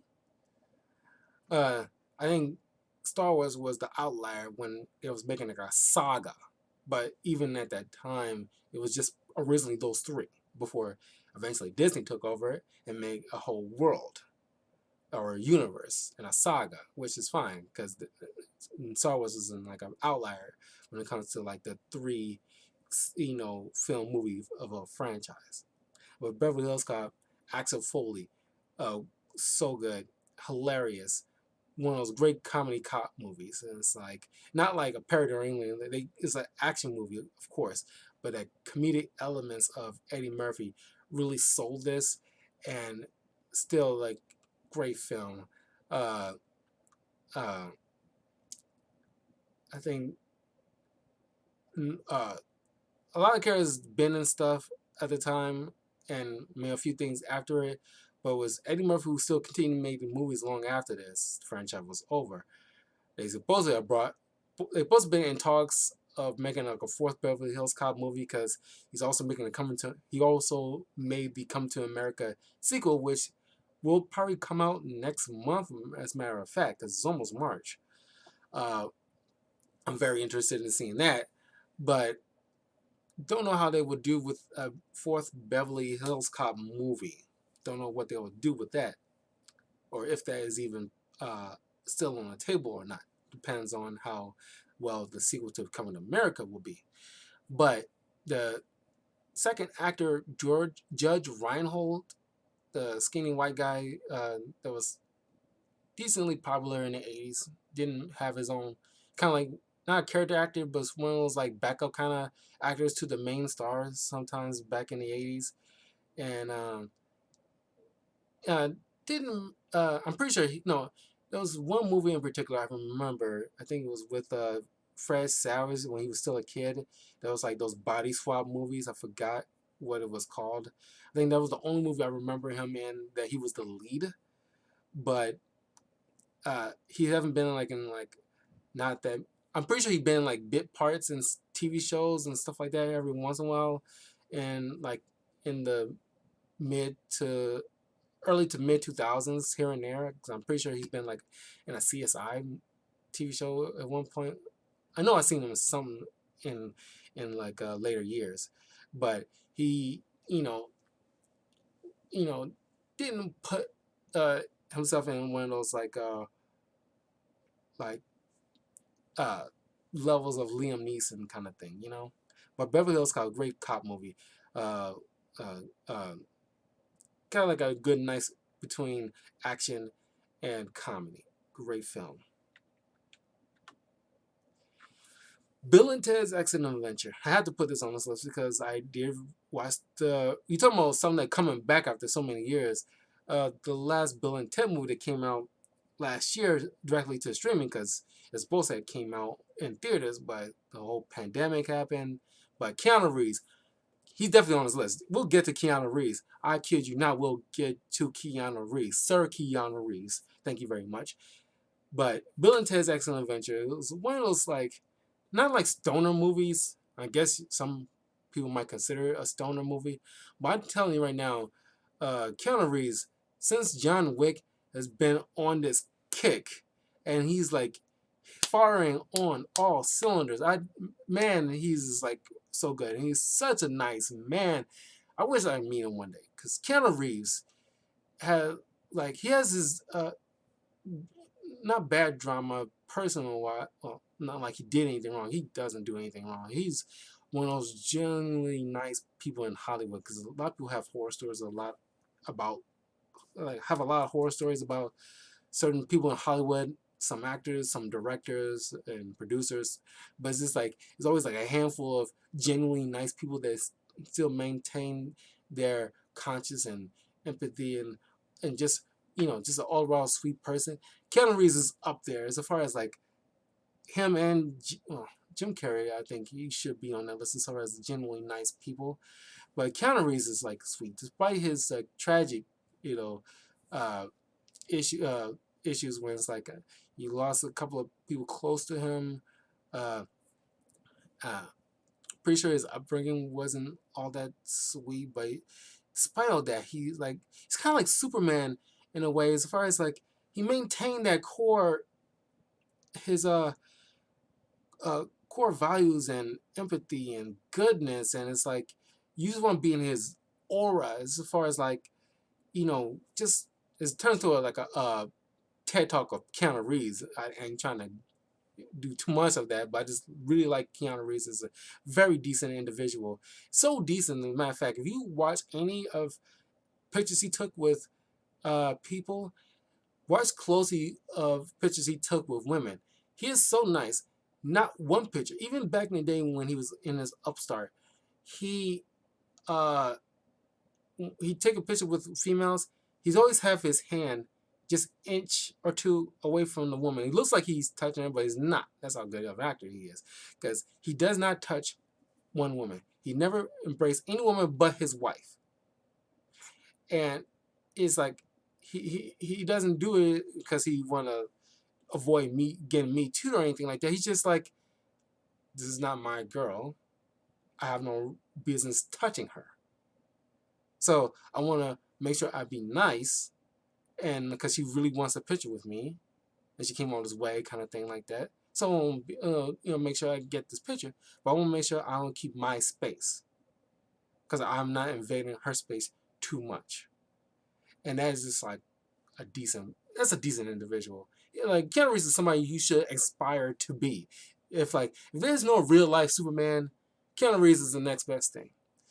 And one time I heard this story. I was watching Watch Mojo on YouTube. Great show on YouTube. Check it out. But they did this like best of Keanu Reeves thing. And one story, I'm pretty sure they was telling about how like he went to a movie theater one time. The ticket holder was so awestruck that he tore his ticket and gave it his other half, and like he was too awestruck to ask for an autograph. When the movie was over, Keanu Reeves came back and handed him like pretty sure his side of the ticket with his autograph. I'm pretty sure it was either that or a, a piece of wrapper around an ice cream cone or something like that. It was some kind of piece of paper that he was holding on to, but he signed his name. It was like, here, I believe that you might have wanted this, so here you go. And he gave him an autograph. I don't even know how he knew or suspect. He's just like, I guess, intuition, maybe. I don't know. But he was so sweet. He went out his way to make sure before he left, he gave this guy clearly what he wanted, an autograph of Keanu Reeves, and he gave it to him with his side of the ticket stub, I guess. And yeah, Keanu Reeves basically got Jesus, one of the two. He's just great. He's a great individual and someone who we all should be inspired to be. And anyway, Bill and Ted Excellent Adventure is a great kind of comedy movie. I guess you consider it one of those stoner movies, but it's so much more to it than that. And like the sequel, or at least the sequel and the recent movie, is a great follow-ups. And like, of course, everybody was worried about the recent one flopping so hard because it's been so many years since Bill and Ted 2 that, okay, how can they follow up? It wasn't on the level of like, Star Wars or anything like that, but it was like, for what could have been a terrible, it's like Dumb and Dumber 2, the actual Dumb and Dumber 2 with, Jim Carrey and Jeff Daniels that came out like several years ago, that flopped so hard because it was so long since the original Dumb and Dumber. And it's like, it didn't do too well. But this one's one of those few successful ones that actually turned out great. It wasn't like, it was excellent, but it wasn't on a level like something like, Star Wars, or at least nobody expected it to be. They just wanted it to be hopefully serviceable, which it kind of meted everybody's expectations so far as like a good movie. And I highly do recommend that you watch all three, just to get an understanding of like Bill and Ted, their chillness. And it's like that line they have is like, be kind to each other and party on, dudes. Great line. I love that line. Blade Runner. Now the Blade Runner, too. You talking about like another one that had like a sequel, that been so many years since the original, and the original Blade Runner is obviously inspired so many sci-fi films to this day, like Terminator. Terminator probably wouldn't exist without Blade Runner, the first Blade Runner movie. Half RoboCop, half of our sci-fi stuff would not exist without the first Blade Runner movie. It set the core precedent. And like the Blade Runner sequel, uh, 2049. I'm pretty sure I got that right. Blade Runner 2049 is so good, and like I was so looking forward to that because I still to this day think that this could easily spawn a new generation of sci-fi lovers and creativity for future movies, just like the original one did for movies that we grew up with, in like in the '90s, uh, and in the early to mid 2000s, because you know, it was so. Uh, I can't remember how the director came up with the idea, the whole replicants and everything like that, and like that whole. It, I think this was the first one that actually birthed the idea of the neo noir, this futuristic noir worlds, and it's like I love worlds like that. I would like living in worlds like that. And it's just like, and you talk about like the idea, because I think uh, either this, all right, the future is going to come out in one of three ways for me. Either real life future will end up like Blade Runner, or it will end up like Star Wars, which is more likely because it has more still that grungy look to it, which feels more realistic, but has the future technology woven into it. Or it could, more likely turn out like Star Trek, which is a little too clean and slick to be like authentically possible to be set in our realistic future. I feel like Blade Runner and Star Wars feel more like in line with an obvious linear uh, track into the future where you have future technology, but still dirty enough to make it feel more in line with how it probably would end up being, or the end of The Last of Us. Let's hope it does. The future doesn't end like The Last of Us. But Blade Runner, great film. You know, this definitely solidified my love for Ryan Gosling. Ryan Gosling has another film that's on this list, but he's a great actor. I like Ryan Gosling. He's supposed to be the Wolfman in the next werewolf movie, the Wolfman movie. It's probably like following up after the Invisible Man, but I can, I'm all for it. I cannot wait for that movie to be made and come out, so I can definitely check that out. But Harrison Ford still, I mean, he's a kind of crotchety old man at this point. He was a lot of people's action hero, like a realistic action hero, not too buff or anything like that. He's just like your dad as an action hero. And it's like, yeah, great film. Both of them, highly recommend. Blank Man. Now this is definitely old school because I had Blank Man on a VHS back in the day, and me and my little brother burned through this sucker almost every other day.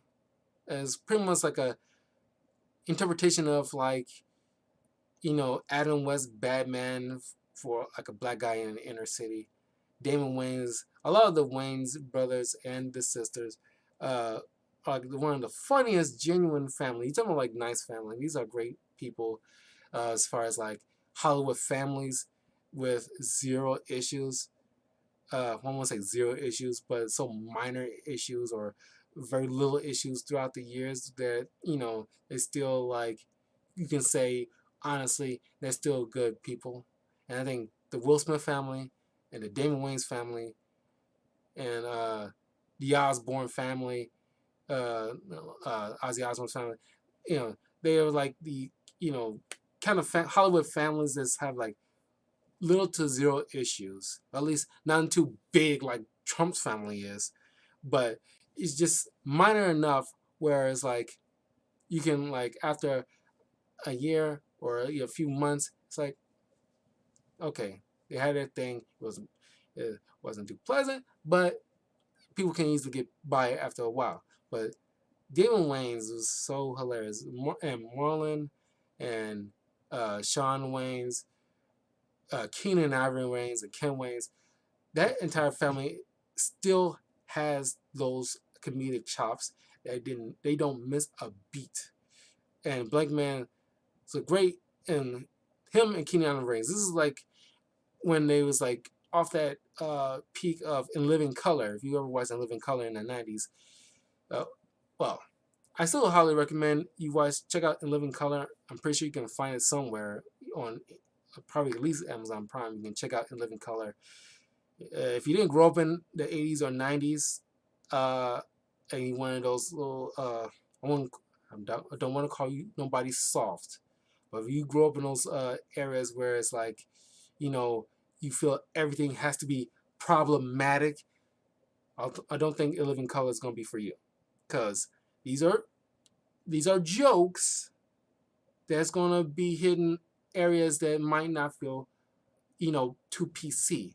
But this is the kind of thing that's like, uh, in the 90s, I feel personally like it was in an era where people understood what was a joke and what we should take seriously.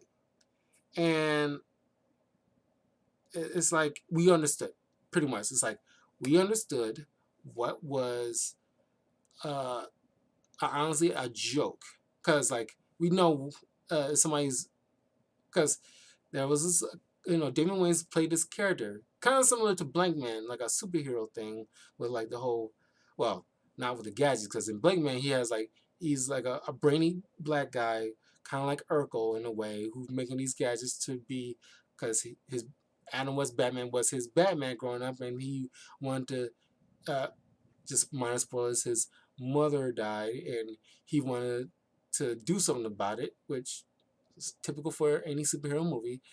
Uh, and he uses his brains to make, which is kind of on par with something like Adam West, make this little solution where he dipped his clothes in, where he makes himself bulletproof, just to avoid getting, gunshot fire.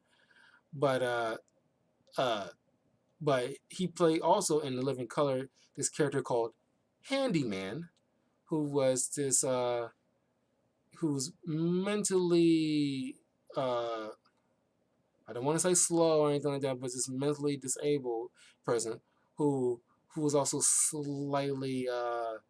uh, slightly crippled, just kind of like, kind of have like cerebral palsy a bit, I think.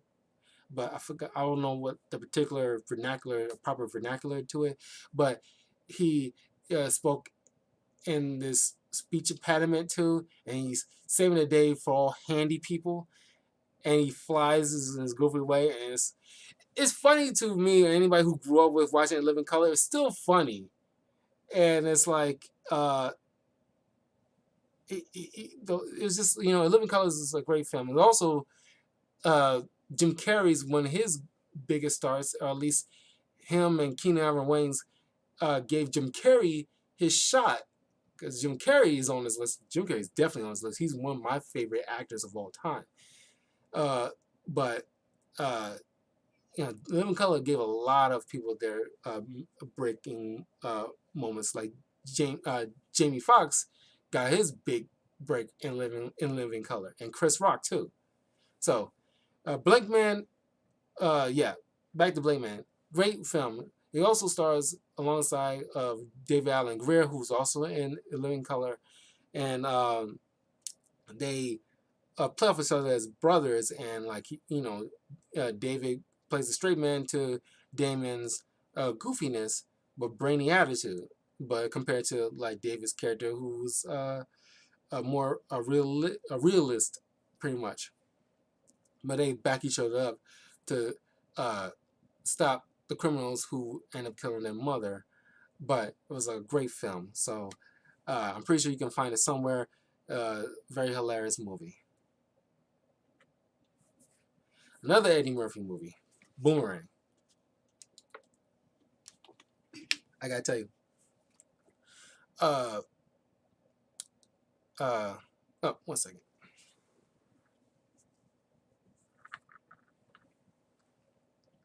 Sorry, text. I gotta tell you. Boomerang. I was still in like a, you know, probably somewhere between 10 to 12, 13 years of age when I was watching this movie. Probably shouldn't have been watching it as young as I was, but man, Boomerang. Uh, this is probably around the time when Lace really is starting to take a look at Eddie Murphy in like a different way. It's like, wow, he's very handsome. He plays this playboy. Uh, I think it was like a kind of like advertisement. He works in advertisement of like different beauty products, like Chanel and things like that, uh, for women. Very good at his job, and also a ladies' man. It's one of those like kind of like ladies' man movies. Uh, uh, Very funny, but you got Tisha Campbell, who played Gina in Martin. If you ever watched Martin in the '90s, she's in this as like his nosy, crazy neighbor. She is hilarious. Every time they are on screen together, it's just like probably the funniest too. Is one of Halle Berry's earliest movies. She's also very good in this. Uh, is a great cast in this. Uh, but yeah, one thing in particular, this movie kind of affected me in a way. It kind of not messed me up, but it's like there was this thing his character has about like he doesn't want to. He's a ladies' man, so he doesn't want to take his any relationship he has with women seriously because he can tell by judging her feet. And if a girl has perfect feet, he feels like he knew he found like the right one.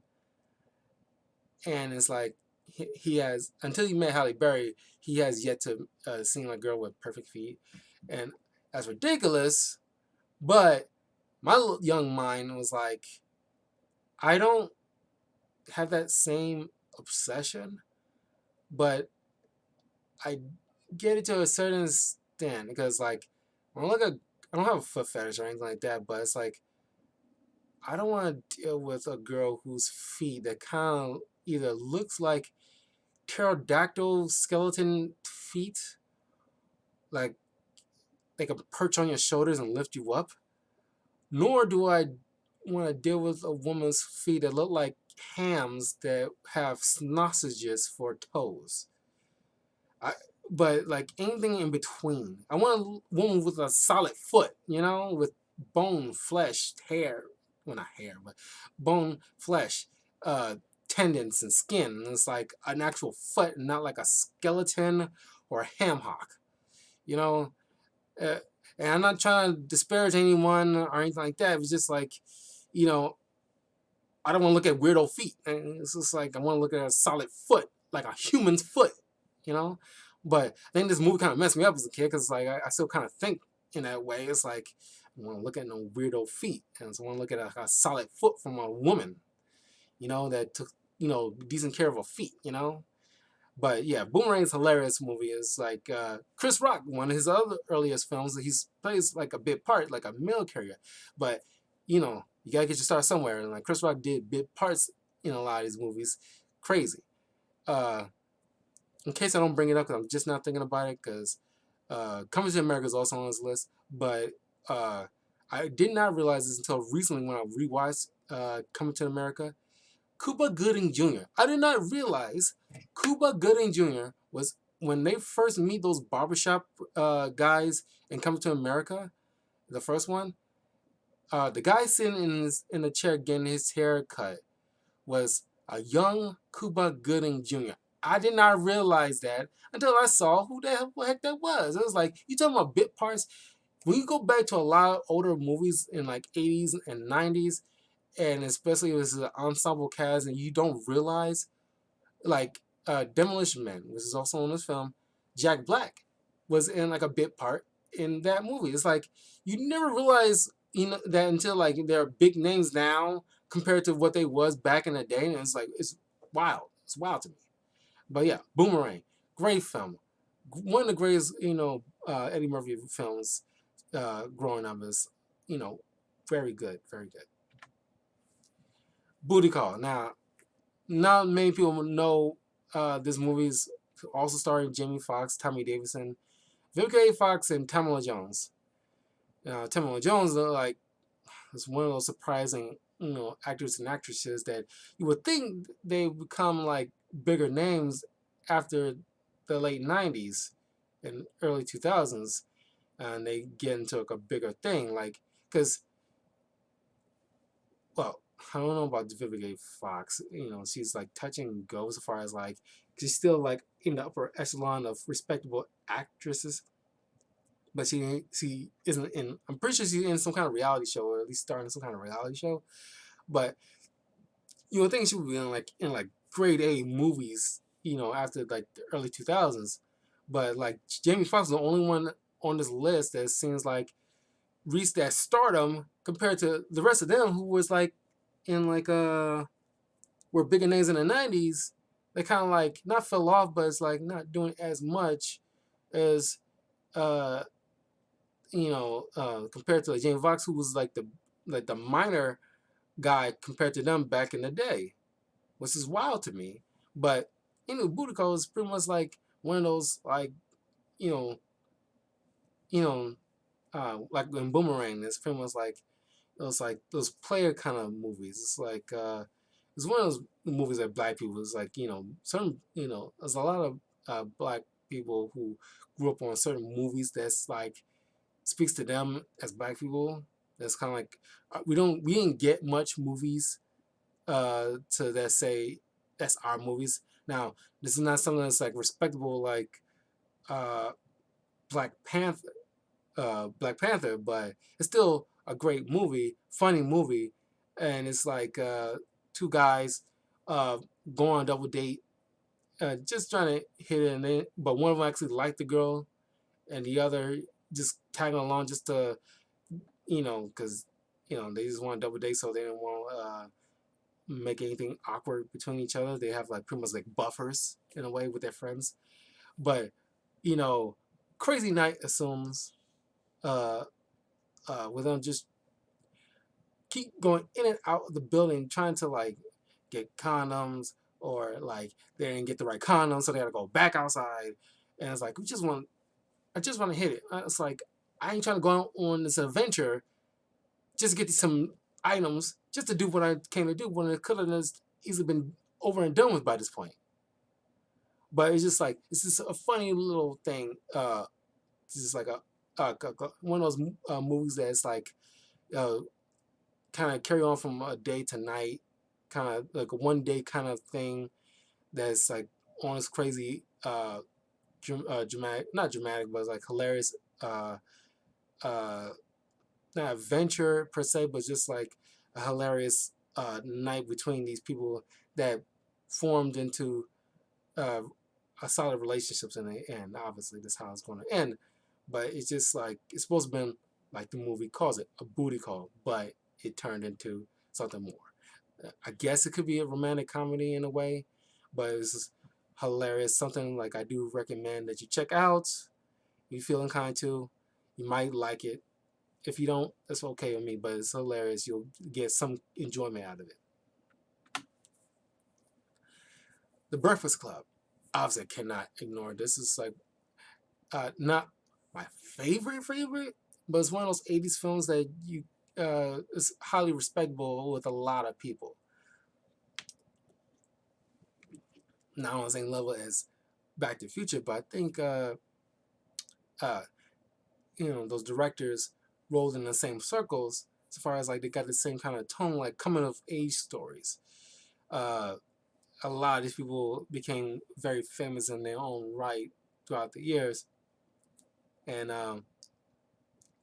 uh, especially Emilio Estevez, who is Charlie Sheen's brother, and he's supposed to have been. There's a recent trailer of a Mighty Ducks uh, sequel, like one of those sequels, like after so many years, and it's kind of like uh, older now, and he's teaching a new generation of kids, and it's like one of those like smartphone having kind of glued to their screens kind of kids, and he has to deal with that kind of situation. Could be interesting. If you check out the trailer, you might be interested. I think it's supposed to come directly to Disney Plus, and don't know if it's going to theaters or not. But The Breakfast Club is a great film, great coming of age kind of story. Love all these actors involved. Each one plays a different dynamic: a jock, a bully, a nerd, uh, a goth loner, and like a permpy princess type of people. Everybody in their own walks of life never would have talked to each other of any other social circles until they got detention for doing different things that landed them there. And of course, they've been watched over by this principal who's complete. Well, he's always, I don't know the actor's name, but back in the day, he's always been like that stuffy principal or the stuffy businessman kind of dude. He was also in Ferris Bueller's Day Off, who was also the principal of that movie. And I kind of, no, I was about to say I kind of want that to be like a shared universe kind of thing, but Ferris Bueller's Day Off is based in Chicago. I don't think this is based in Chicago. I think it might be LA, more than likely. But anyway, this movie is like a very highly recommended movie. And it's just so much fun, and you get a lot out of it, enjoyment. One of AOC, like this senator in Washington, AOC, very great woman. I love her. But when she got hired from just being a bartender to one of the most respectable senators, uh, as we all know, got to her office on her first day and did like this dancing to the Breakfast Club song, and it was like, oh, that is just adorable, and it's like if you uh, age as she is, and she respects like an old school movie like The Breakfast Club, that's like you have my respect forever. That is just like top notch, mwah, like perfect. But yeah, do yourself a favor. Uh, do it for AOC, if not for anybody else. Check out The Breakfast Club. Very, very good film. Now, I couldn't pick between any Bruce Lee film, any one Bruce Lee film. I recommend all Bruce Lee films because this man is just, to this day, one of like the best martial artists that had ever lived.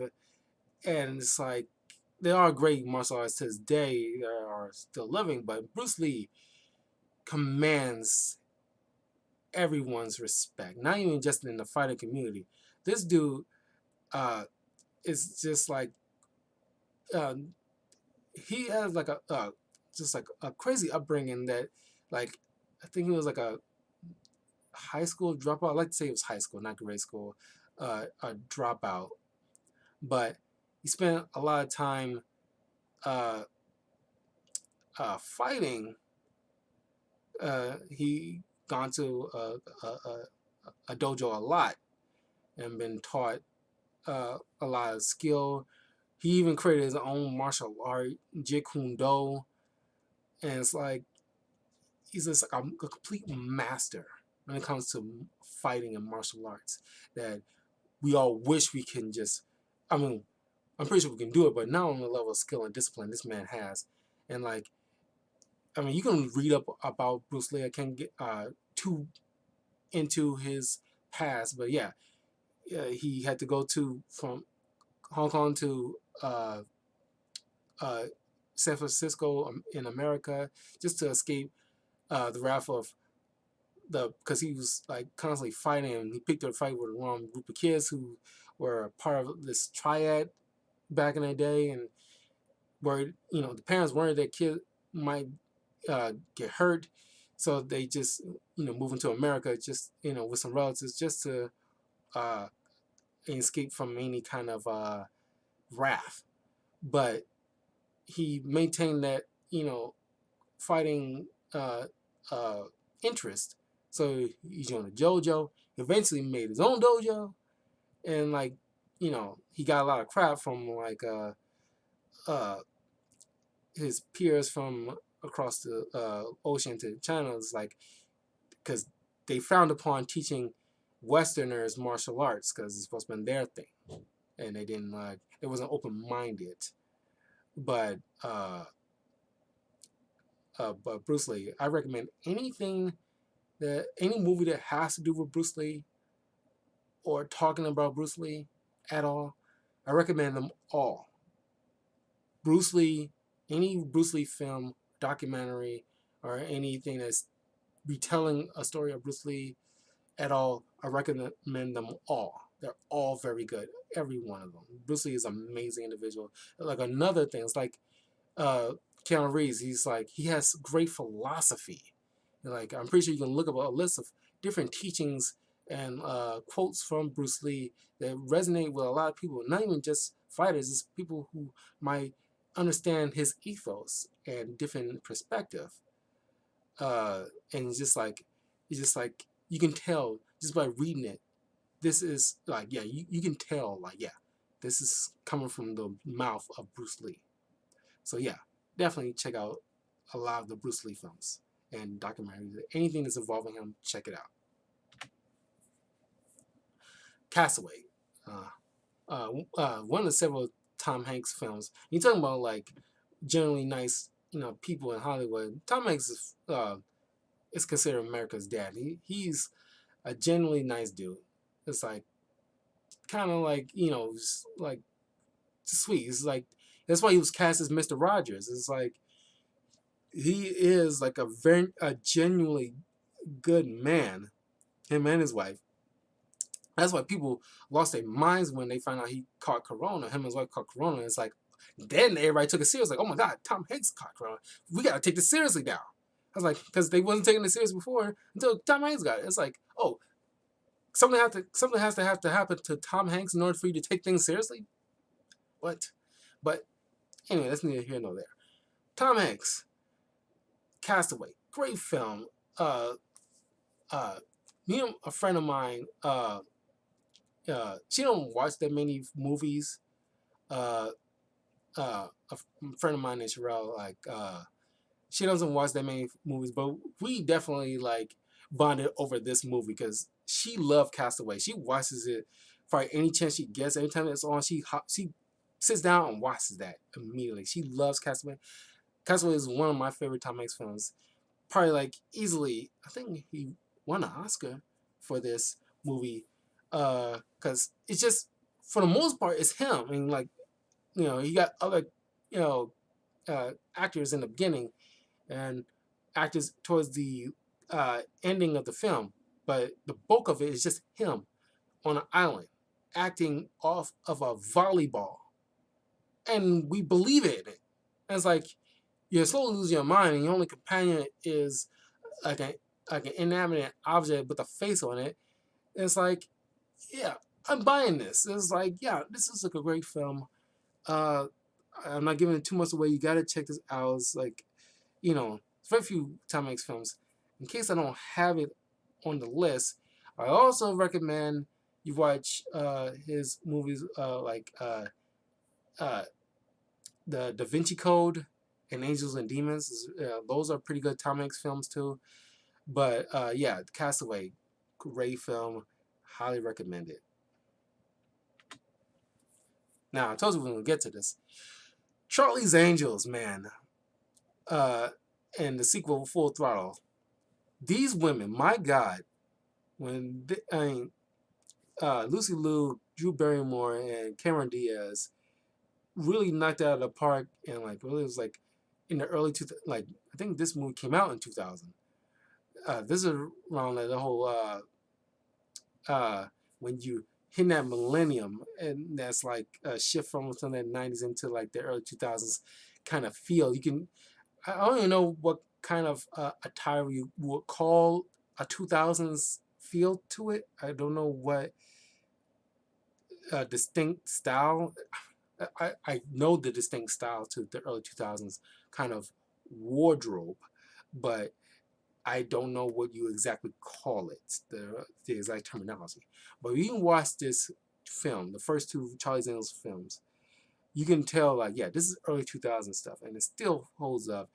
And like, I didn't know Cameron Diaz's name because the first time I saw her was in Jim Carrey's The Mask, and she was stunning in that. But she really showed her butt off in this, pun intended too, because she can dance, man. Because like we black people used to make a joke about white people dancing back in the 90s, because like before like Justin Timberlake or you know and Robin Thicke came to the scene. There's not that many good like white people dancing like with some rhythm, and because well I'm black, I don't dance that good, so like those kind of stereotypes are kind of like shut down immediately. But man, like Cameron Diaz can dance, and my favorite scene in the first Charlie's Angels films is like you have like these three dancing to MC Hammer's Can't Touch This. Uh, if you, it's on YouTube. You can quickly pull up that scene. Charlie's Angels MC Hammer dance is just like a minute, and you get to see them dancing to the beat perfectly to MC Hammer Can't Touch This, and I was just like, it was so much fun. It's kind of like the Avengers Age of Ultron scene when they was just hanging out in the party trying to lift the hammer. This is one of those quiet scenes. It's like they just play off each other, just having fun, and you get to know these people, and it's like Drew Barrymore, and it's like she's just like, oh my god, fire, and it's like I love Drew Barrymore, and it's because of her, you know, I like to say in the line like, was it the Chad? No, the Chad was great, and it's like, oh my god, I love it. And Lucy Liu, my god, Lucy Liu, and it's like she got that. There was a scene when she just coming into like this office, uh, and she had like this whole dominatrix thing going on, and it's like, fuck yes, oh my god, and it's like, uh, these ladies are amazing, great actresses, and it's like any one of them can get it, but especially Drew Barrymore, because like it wasn't like she was probably the only redhead I was ever into, and it's like I mean I just love this film. It's like holds up to this day, and it was I forgot his doggone name, but he plays the villain. He was also in Iron Man 2 as Justin Hammer for Sam Rockwell. I didn't know Sam Rockwell's name until Iron Man 2, but he was plays the bad guy. Shoot, I think I just gave that away, didn't I? Shoot, my bad. Spoiler alert, by the way. But I still highly recommend you checking out Charlie's Angels. Because I got a little carried away. I'm sorry. Spoilers.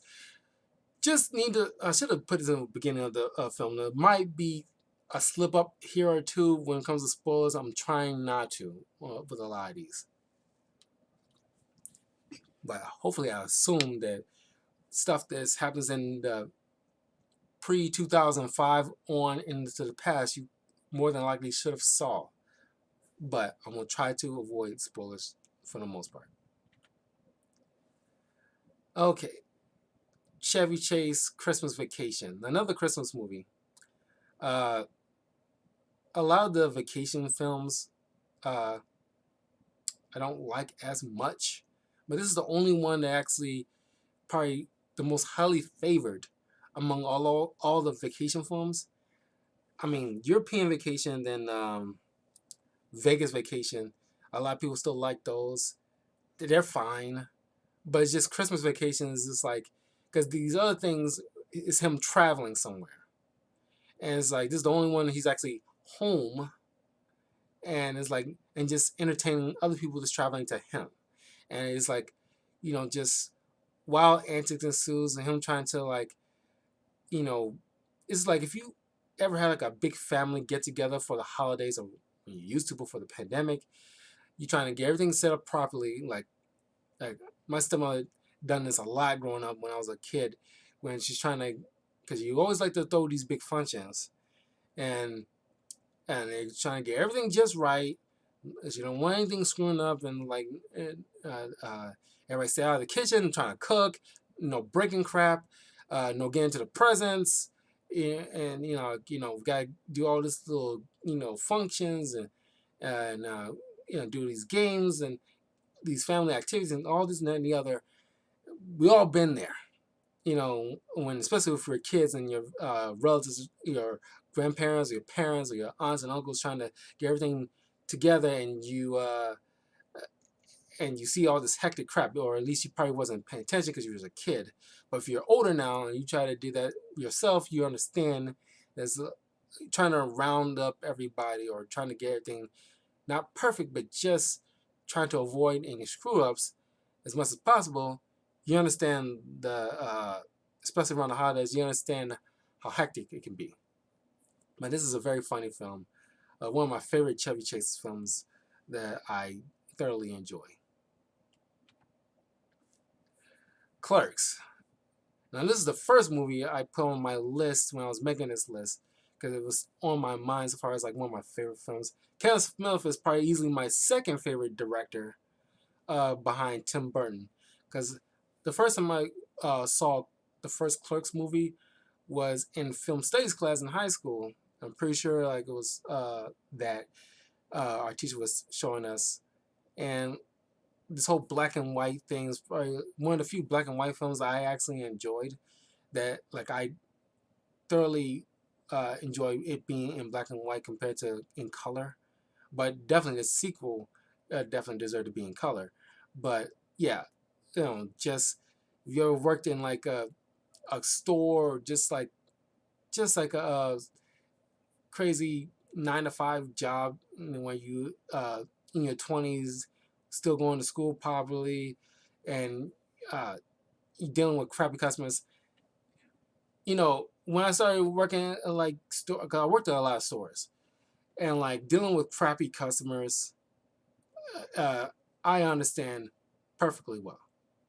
I mean, it's like even when I was working at a call center, I understand perfectly well. I didn't have to deal with them face to face, but I think it's almost worse than face to face because when you're on the phone with somebody and they got an attitude, they get pretty brave with you when in terms of talking to you because they know that you could not smack them across the face when they're on the phone. But when they're face to face, the likelihood is very low because they want to be relatively respectable. At least it used to be before this pandemic, and everybody's on edge and everybody's ready to fight. But I definitely understood how this resonated with me on all levels. Clerks is a very good film. They're supposed to be making. He's working on the. Kevin Smith is currently working on the third one, which I'm very looking much forward to.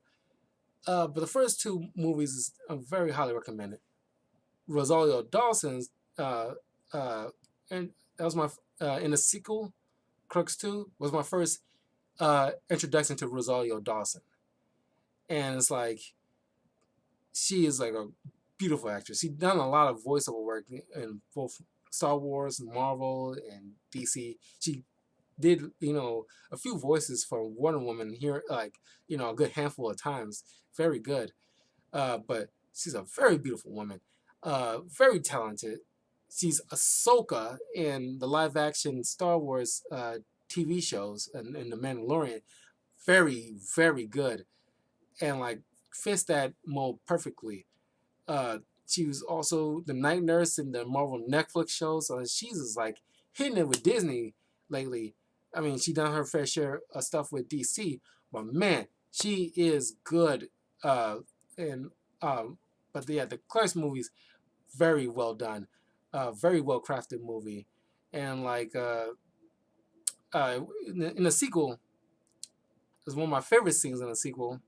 Is a minor spoiler, but when they Randall, one of the leads in the movie, uh, the character Randall was giving this a customer a whole lot of crap over his love for the Lord of the Rings. Talking about like it was the best franchise, and I agree with Randall when he's like, yeah, you know, the Lord of the Rings isn't on this list. I don't like the Lord of the Rings that much. Honestly, I respect the Lord of the Rings and people who like the Lord of the Rings, but like Randall, I believe that Star Wars franchise way better than Lord of the Rings by a long shot.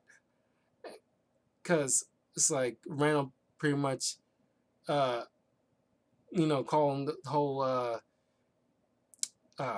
Elijah Wood's character, forgot his character's name in that those talking movies, but him and his friend, like he mentioned how like when Frodo, that was his name, when Frodo was recovering from an attack in like a bedroom, and all his Hobbit friends jumping up and down on the bed, and him and his friend give each other a very gay look. He mentioned like it was giving each other a very gay look, and it's like and looking back when he first said it, I'm looking back on it because I didn't put a fine point in it, and because he worded it very perfectly. It's like, I have nothing against gay people. I got a lot of gay friends, and it's like I have nothing against the homosexual community whatsoever. But even they would say like, yeah, that look was pretty gay. And it's like no man will look at each other like that, uh, under like not. Well, I mean, when it comes to maybe extenuating circumstances, no man looking at another man like that, just like that longingly in the eyes. But then mocking the fact that it's like you're just walking to a freaking volcano, and that's the whole movie, or just the whole franchise. It's just taking three long films just to walk to a freaking volcano. Or a lot of people even reference the fact that, you know, uh, they got a freaking eagle, and it's like you can easily uh, go on this back of this eagle and fly to the volcano, drop the ring in, and the movie's over pretty much, right?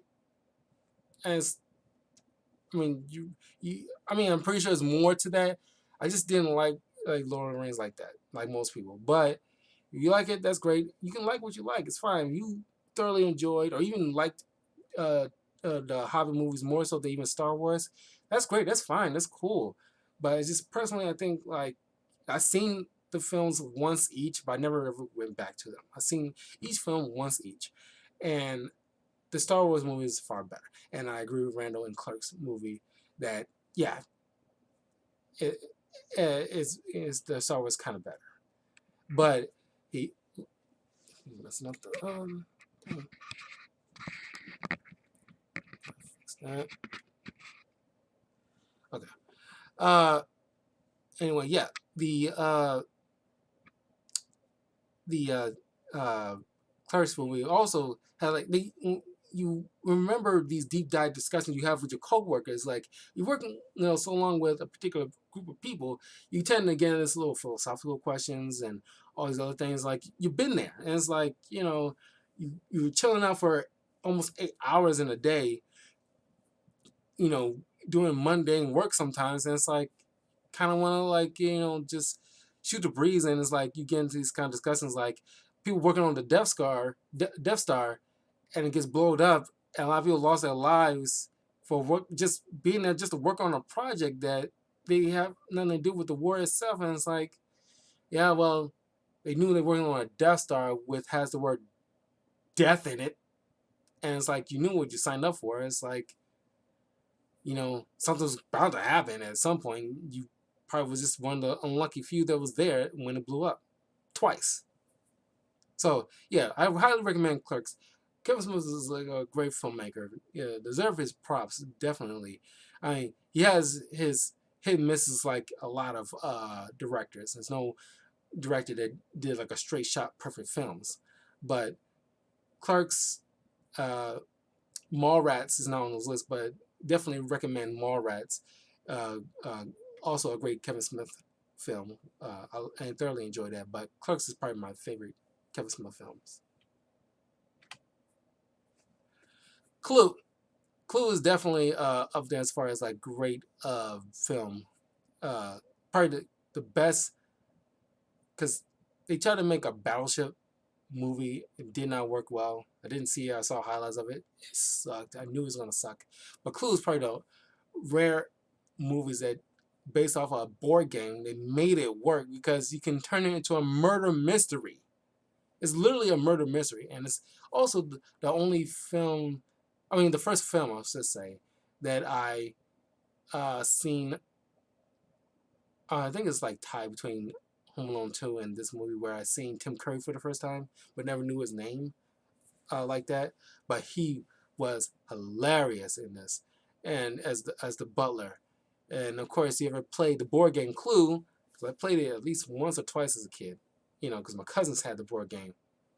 It was kind of beat up a bit, but yeah, but it was a great movie, hilarious board game movie. They made it make into a murder mystery into a comedy, and with people actually dying. And uh, I can't get too much into this movie without spoiling. I just want to let you guys know if you want an example of a good movie based off of a board game, not a video game, but a board game that was highly successful. Check out the movie Clue, a great film. Starring Christopher Lloyd's in this. Uh, um, uh, John Ritter, I think his name is John Ritter. Uh, uh, but there's a lot, probably like at least a few actors in this that you would have recognized. But definitely recommend this movie. Coach Carter. Now, this movie is probably one of my favorite movies based off of sport. A lot of people have like Field of Dreams as their favorite sports movie, which is really good in its own right. If you want to check it out, go ahead. It's really good. But Coach Carter, Sam Jackson, man, you want to talk about movies with characters that you didn't realize in this at first glance. Uh, what's that guy, the Magic Mike guy, and the guy who's on Step Up and the 21 Jump Street? I forgot his name, but he was the male lead in those things. He's also in this as one of the basketball players. It's probably one of his first little bit movies that he was in. But great film, great soundtrack too. One of which was like with Chicago's own Twister with Faith Evans with the song "Hopeful," which sounded like a good church choir song if you want it to be. Um, but it's like, it goes like, so I'm hopeful. Yes, I am hopeful for today. Take this music and use it. Let it take you away. Then we hopeful, hopeful, and he'll make a way. I know it ain't easy, but that's okay, cause I'm hopeful. Great song. I love that line. It's like you want like an inspirational song. That song really gets you very like in a good mood. But like Coach Carter, like Sam Jackson. Sam Jackson is like phenomenal. Almost like anything he is in. Matter of fact, I don't even think I can remember any movie he was bad in. As a matter of fact, he just always fires on all cylinders. He I seen like last year that on Facebook he was teaching like a master class of acting. Which if you want to get into acting, yeah, I do recommend you follow up on like getting some acting tips from Sam Jackson, who's really almost in everything. So I think he's is like a proper teacher for anybody who want to get into acting. Uh, he's he is a great voice actor, most definitely. Something like I inspired to be because going on these auditions and stuff like that. Sam Jackson, Stephen Bloom, Tara Strong. Those people are like uh, upper echelon of voice actors. There's more, but they're up there. Chris Sabat, Vegeta, and All Might from My Hero Academia. He's up there as far as like upper echelon of great voice actors. But yeah, Coach Carter, definitely a great film. Just like based off of a true story of like a basketball coach who was like, this is during a time when people like probably care more about getting their kids scholarships to highly respectable colleges on basketball or sports scholarships in general, rather than make sure they have like a, a high grade point average and tools they will need outside of basketball that will help them in life in the long term. And and it's like he had to deal with like repercussions from other uh maybe not teachers. It's been a while since I've seen the movie, but definitely the parents are giving him crap about like like you know like you're taking you're taking away your son's uh, like well, I won't say livelihood, but you're taking something away from your son, and that's not going to benefit him in the long run if you don't deal with this now while he's still at that critical stage in his life that you don't you don't want to nourish that like his mind rather than his body. Of course, both mind and body is important for the growth of an individual, but if you don't uh, nurture his mind, he's just become like a big dumb jock that if something happens to him in college where he tears ACL or wherever, what does he have? He's going to probably end up working as, not saying like working as like a mechanic or one of those jobs at like a Home Depot ain't respectable in their own rights, but he has to have at the very least a high school diploma. And some sense, if he's going to college, he has to take that to that next level so he can get a college diploma so he can have a respectable job if he doesn't turns out want to be a sports athlete. You're robbing your son of something more fruitful in the future if you don't let him not just participate, not just in sports, but in something that might help him in life. Basketball isn't the end all be all. It might seem like that in high school, and he might enjoy it, but that shouldn't be the overall goal. And that's something that he was trying to instill in these kids because that's what their mindset was until he ended up teaching them something about life. And it's a very good film. Highly recommend. Is uh, so good. Very great film. Coco. Now, this movie is like if somebody dumped Crayola into a film, you will get Coco. This is a very beautiful and stunning movie, and it's like the visuals are impeccable. And it's like it's so colorful. And I will mention this in my Black History Month video that I will be doing soon.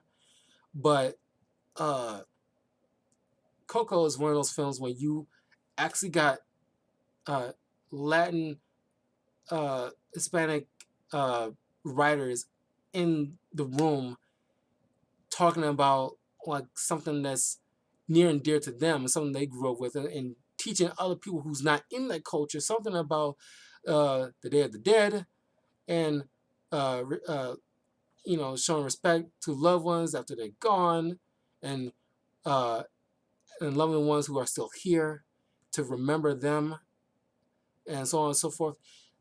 Coco is one of the films. It's like it's right there with Soul. It's right there with Disney's Frozen, who are both on this list too. But uh, Inside Out was okay, but still followed the same beat of like Disney and Pixar, you know, you know, using uh, the format of a children's movie to teach you something, uh, not the too graphic or anything like that, because you got dead people walking around, but it's just like cartoony and it's fun, great music, and it's like you're on either surface level or just hidden underneath. You're teaching something to children about cultures that they're not privy to every day in their lives. And it's something that I want to bring up in my Black History video about films uh, representing Black culture. That's not something that has to do with struggle or their uh, background in slavery. There's more to it to us than just our tragedy. And I'll get into that uh, when I get to that video. But Coco is like a perfect prime example of something I want in Black films, because this is a great film. This one made you cry, Daniel. Yeah, I heard a lot of that. People love and respect this movie so much they literally made them cry. And this is like, I could not recommend this movie highly enough. Insofar as like a sweet movie, great music, and just hits all the beats, just right. Yeah, yeah. Collateral, another Jamie Foxx film. Now this is like movie is just like uh uh have one of those few moments where Tom Cruise plays a bad guy, and this is one like a just a cold-hearted like hitman with Jamie Foxx playing this taxi driver, and this he pretty much have to drive this hitman around just to kill off people on his list, and it's a great I don't even want to call it a thriller, but it's a crime drama kind of thing. It's right in that area. You got Mark Ruffalo here. He's in this playing as a cop. Didn't realize that was Mark Ruffalo because one of his early films, not early films, he does more than that, but it's the first one I probably even recognize him in. But the only time I knew his name was him playing the Hulk in the Avengers movie when he was Hulk was recasted. But this might be set in the Transporter franchise with Jason Statham, because his character is in the beginning of this movie, just a bit part, just a small part. You see him clearly in the beginning, and it's like you immediately think, is this set in the Transporter franchise? And like his movie is ending, he's dropping his package off, transporting his package off to this dude, and then off he went. He did his job. So now we in this other movie. And I was like, how big does this get?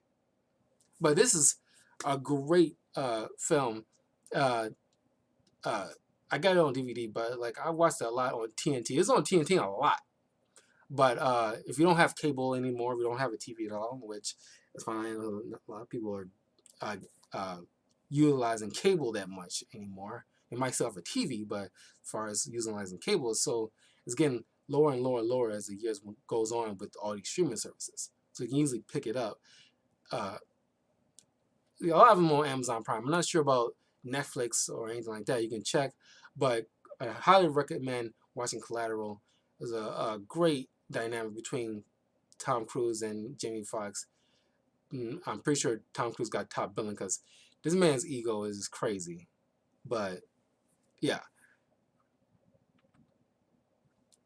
Coming to America. Now I knew I was gonna get around to this eventually, but yeah, I watched this recently. Man, this movie still holds up. I cannot wait for the sequel. It's pretty much like, well, it was like Black Panther before Black Panther in a way, almost, because it's like goofy Black Panther. It's without the superhero aspect to it. Uh, Prince of Zamunda, which was like a fictional African country, but this is kind of like one of those movies.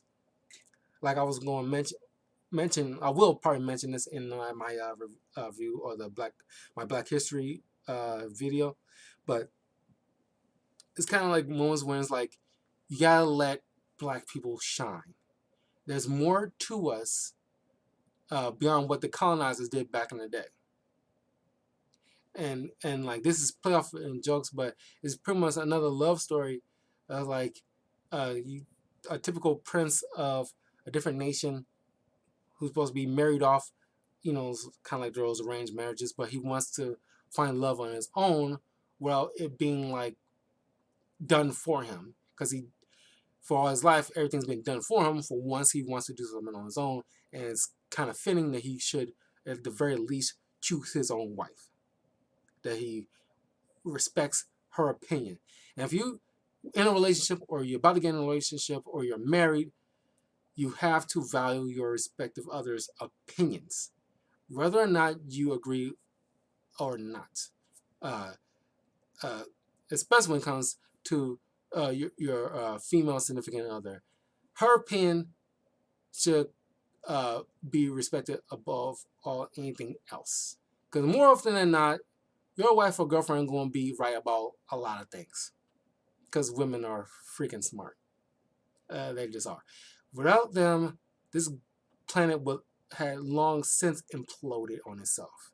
Because they get our asses out of bed to do what needs to be done. And we do a lot of things for a lot of times for women.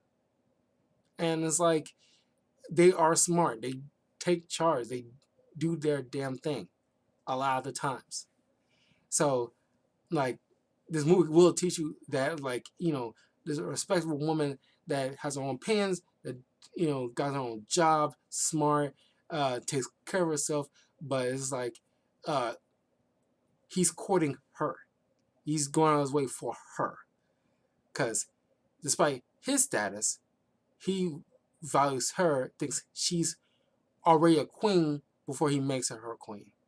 And it's cool, it's funny, it's peak Eddie Murphy. Arsenio Hall plays his manservant in a way, but they got a funny dynamic between each other. It's like right in the 80s, or at least late 80s, and it's like so good, really good. And I cannot wait for the sequel. And I saw the trailer of it, and it's pretty much like they touched on Wakanda, and like Leslie Jones in the sequel apparently, and I guess he has a son in America by her, and it's like part of me thinks this might be, it'll be crazy if, it's just a prediction, it'd be crazy if that it did not turn out to be, because I don't know why he wouldn't do a DNA test just in case, but it'd be crazy that he didn't turn out to be his son, but he still views him as his kid because he probably spent a lot of time with him in this movie, in the second sequel. And because Leslie Jones, because he got her, people gave Leslie Jones a lot of crap, very racist crap, when she was starring the female Ghostbusters reboot that didn't do well, but it wasn't because of the actresses. And Leslie Jones is a funny funny actress within her own right on SNL. That being said, in my point of view, this is my opinion. There's no shade on her whatsoever. I rewatched the movie. I don't see any part while he was on this pilgrimage to find a woman that's best suited for him and him alone. And he was only there for a couple of weeks at the most. In the original Coming to America, I don't see him trying to like, oh well, I'm horny, so let me hook up with this woman that's not shown whatsoever. And it's like Leslie Jones. Maybe they'll show her like a before and after picture in the sequel, but Leslie Jones, if you find her physically appealing, that's cool. And one second.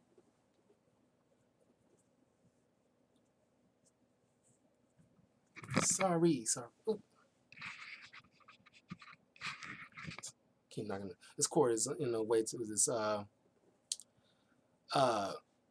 mic, not mic, but webcam. But anyway, Leslie Jones. I mean, like I might not find her physically attractive. She got like great, energy. Pretty sure she might be a lesbian anyway, but it's like she kind of like more very Brody, if that's the proper word. It's kind of like she shouldn't look like she can take on the Rock in an arm wrestling contest, if that makes any sense. Uh, but as it's like in this sequel and comparing it to the movie, I don't see Eddie Murphy's character the way he was on like a specific journey and a specific uh,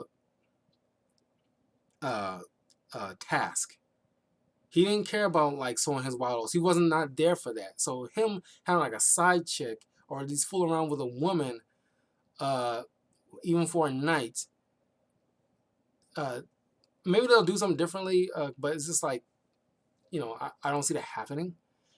But she made a reference in the trailer for the sequel about Wakanda, and it's like in A Murphy's character is like Wakanda is not a real place, and it's like that's funny because like Zomuno's not a real place either, but it's like one of those things like that cracked me up. I like that line.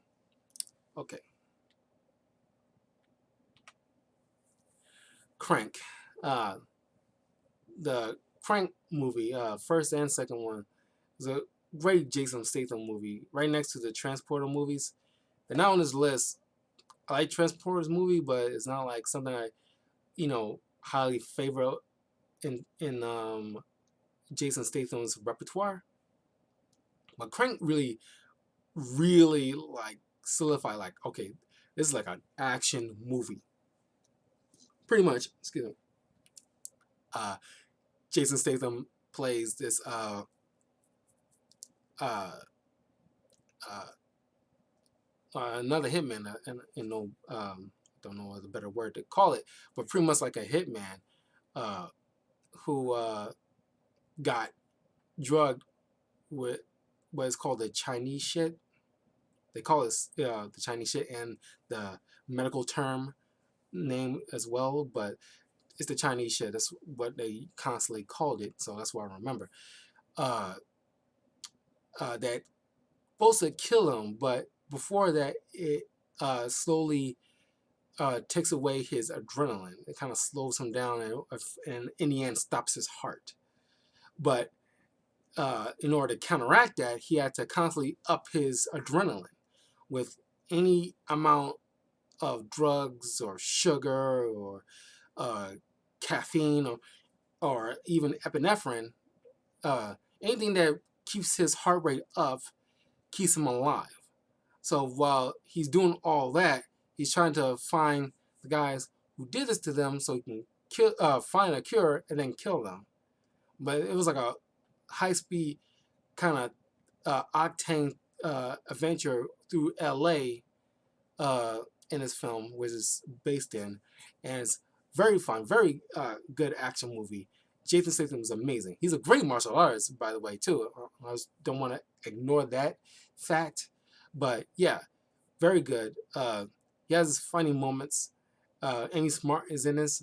What's another character I really thought Amy Smart would be like a big deal too, but she had her moments in here too, playing off uh, uh, his character named Chiv Chelios, but don't want to spoil anything more. Check out that and Crank 2 High Voltage was change taking stuff that increases your adrenaline and swap it out to something that fires electricity through you because you'll know why after you watch the first one. So check out both Crank 1 and 2. Yeah. High Voltage, the second one. You'll see it. Very good. Dante's Inferno. Now, if you've watched on, you follow me on YouTube. If you subscribe to my YouTube channel, Talkative Karl, I did an entire walkthrough of Dante's Inferno. Easily one of my favorite video games. I will mention this in my favorite video game review, which I'll do soon.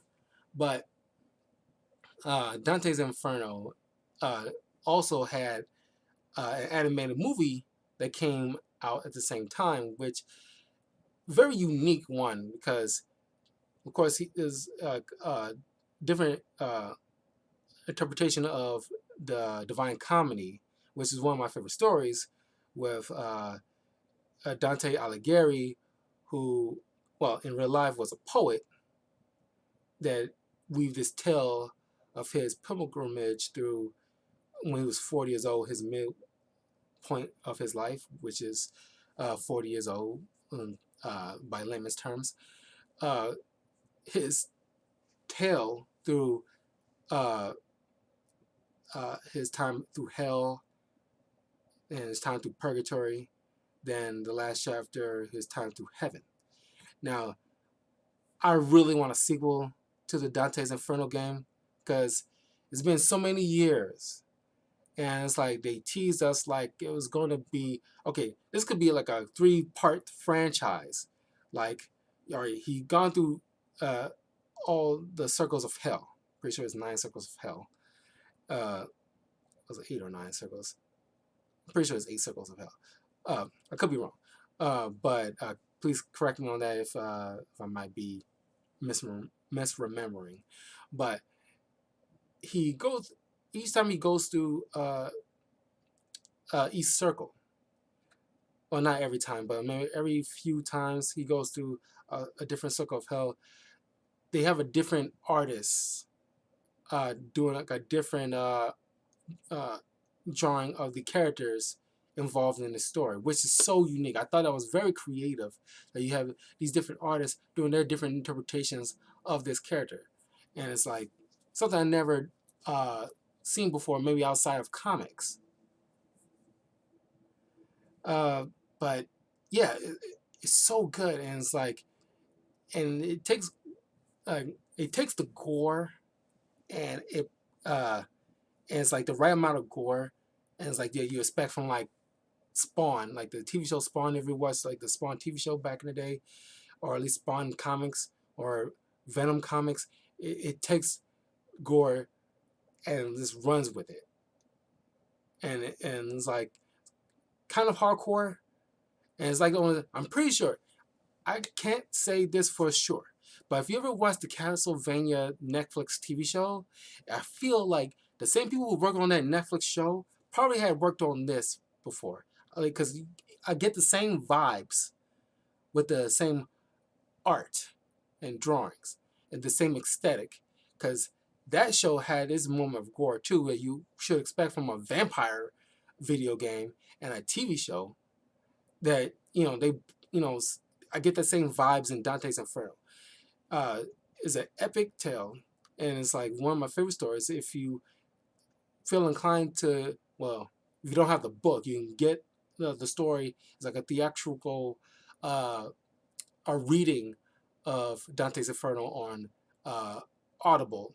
If you got the Audible app, uh, uh, it's fairly cheap. If you get like like somewhere between 10 to possibly $15 purchase of the story of Dante's Inferno read dramatically to you.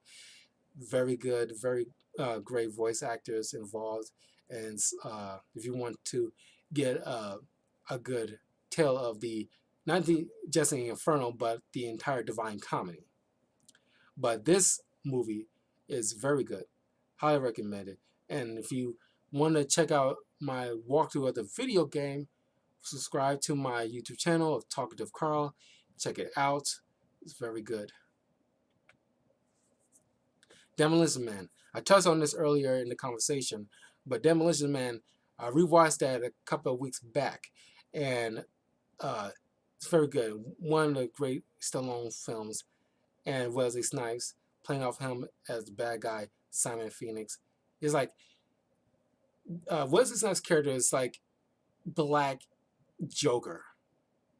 I mean, it's like Wesley Snipes is having so much fun in this, and it's like I can just literally watch him like all day, just being this character. Is this also you can easily take uh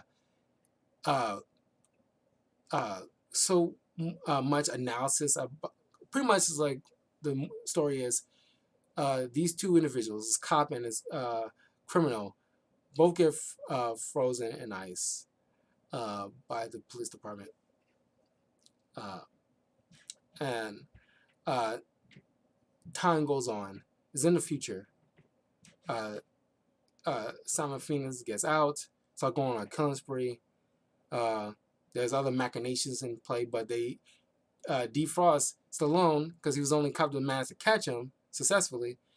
And they're in a future where like it's like Canada times three, and it's like Sandra Bullock is in this, and she plays a cop in the future, and she had to debrief Stallone about what's it's like now in the future. It's like, you know, you get fined. There's like these little machines, little like air dryers in a way that you see in the bathrooms. It's like every time you swear, you get ticketed because anything that's bad for you uh, or bad for others is innately illegal. Anything that's bad is illegal. So therefore, if you're cursing, that's bad. So therefore, in a way, illegal. So you get fined for that. And it's like cops are so uh, crabby now, whereas like everything is so like a utopian thing. It's like they're not trained to fight bad guys no more, and they're pretty much glorified security guards, and so they don't know how to handle a criminal from the '90s. So they pretty much gotta like defrost a guy who's from the '90s who knows how to deal with this kind of thing because we need an old school cop in order to have to deal with an old school criminal, and like you know. Uh, Still know how to deal with what's going on in the future, how things are now compared to it. And it's like pretty much like it's a fun discussion to have. It's like, you know, uh, if you know, like, everything is not hunky dory in the future, despite how it might look on the surface, because we lost a certain grunge and edge to us that we're almost too perfect. Because if you live in a utopia society, there's no creativity, there's no free expression. You rob that from us as a society, as human beings that need free expression, where it's good or bad. You rob that from us. You rob what makes us human. And what we lived like in the '90s wasn't perfect either, because there was no order to us. At least the way the movie is depicting us, there was no order to us. So far as like uh, there's like a deep dive discussion that you can easily have with this movie, and it's a very good movie. One of my father's favorite films, and I enjoy watching this with him. It's very good, very good. Now I have to put this. Some of these movies I have to put in like a packaging together, but there's another Antonio Banderas film, Desperado, and Once Upon a Time in Mexico. Selma Hayek. I just want to take a moment. To this. Can I say like Selma Hayek? By far, just she did not. Uh, it's like she when she got older, she just got more fine. It's like she she just like got that. It's like those perfect genetics where it's like she aged like fine wine, and you talking about fine, like fine wine, and it's like she just got so much better with age. It's just like with Rosie Perez and Michelle Pfeiffer. It's like there's certain people that just or George Clooney. There's certain people that age so gracefully and just top notch. Like just the genetic makeup in their family must be ridiculous because like they will never get ugly. I don't think they ever have a. Everybody like Johnny Depp, Salma Hayek, Antonio Banderas. I don't think they ever had an ugly day in their lives. They never known ugly. I don't think ugly was even in their vocabulary. They're just not privy to having to deal with being ugly before. But Desperado, Once Upon a Time in Mexico, great films. One of Antonio Banderas, one of my favorite action movies with him starring in it. and like the Once Upon a Time in Mexico is a great sequel to Desperado. You got a mariachi player who plays guitar very well, but has like a guitar case full of all these guns. Excuse me, that he just like takes people out with such efficiency and so cool. Uh, I think Robert Rodriguez directed both of these. Uh, but it's a cool movie. It's like highly recommended movie.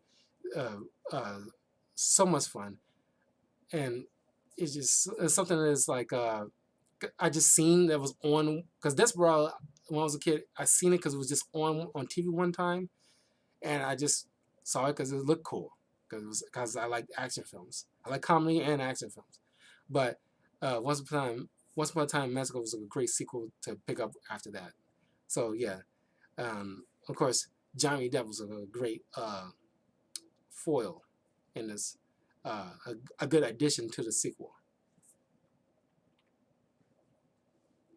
There's another Keanu Reeves film, something that I saw like a trailer to this early 2019 because I was it was right on high of Keanu Reeves, and this is like one of his like low key kind of films that it's like it's probably the most personally I gotta say this is probably the most realistic in terms of actual, or maybe this is my cynical mind mostly, more realistic take on like romantic comedies.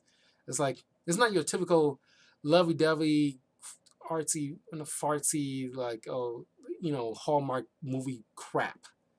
This is like two people who have single lives but did find love with each other. Spoiler alert, but still maintain like you know you know relationships can suck. It can suck a bag of they can suck a bag of, but the way they're dynamic and their discussions about this was so good. And they're at a destination wedding. Him and Winona Ryder had great chemistry, and like the trailer of it was so funny. That really sucked me in.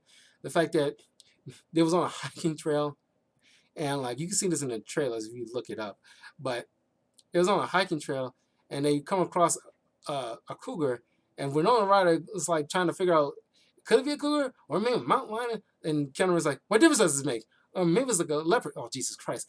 And it's funny, and it's like a proper. I think this is like the part of the most proper realistic romantic comedies between two people that's not cheesy, and you still got that hopeful coming together moment, but it's not corny about it. That's what I respect. And it's not corny, it's not stupid. It's just, realistic to me it's realistic.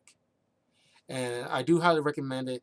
As soon as I saw it was on Amazon Prime, because I was waiting forever for it to come on cable, but it's like, you know what?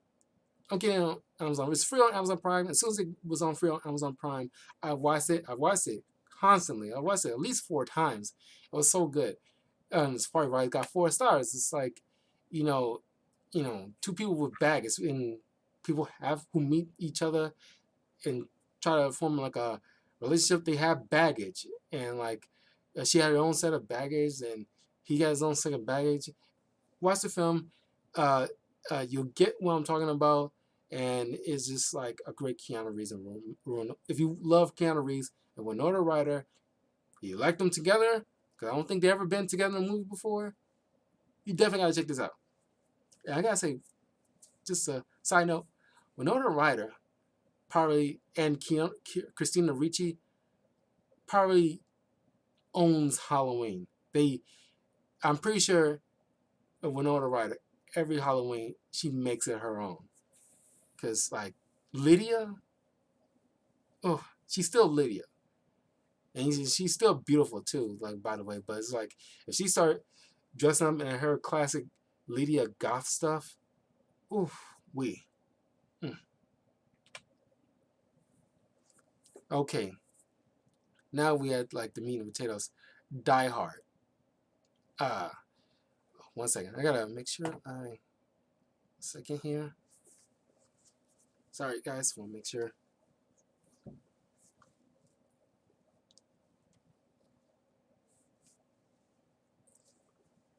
Sorry.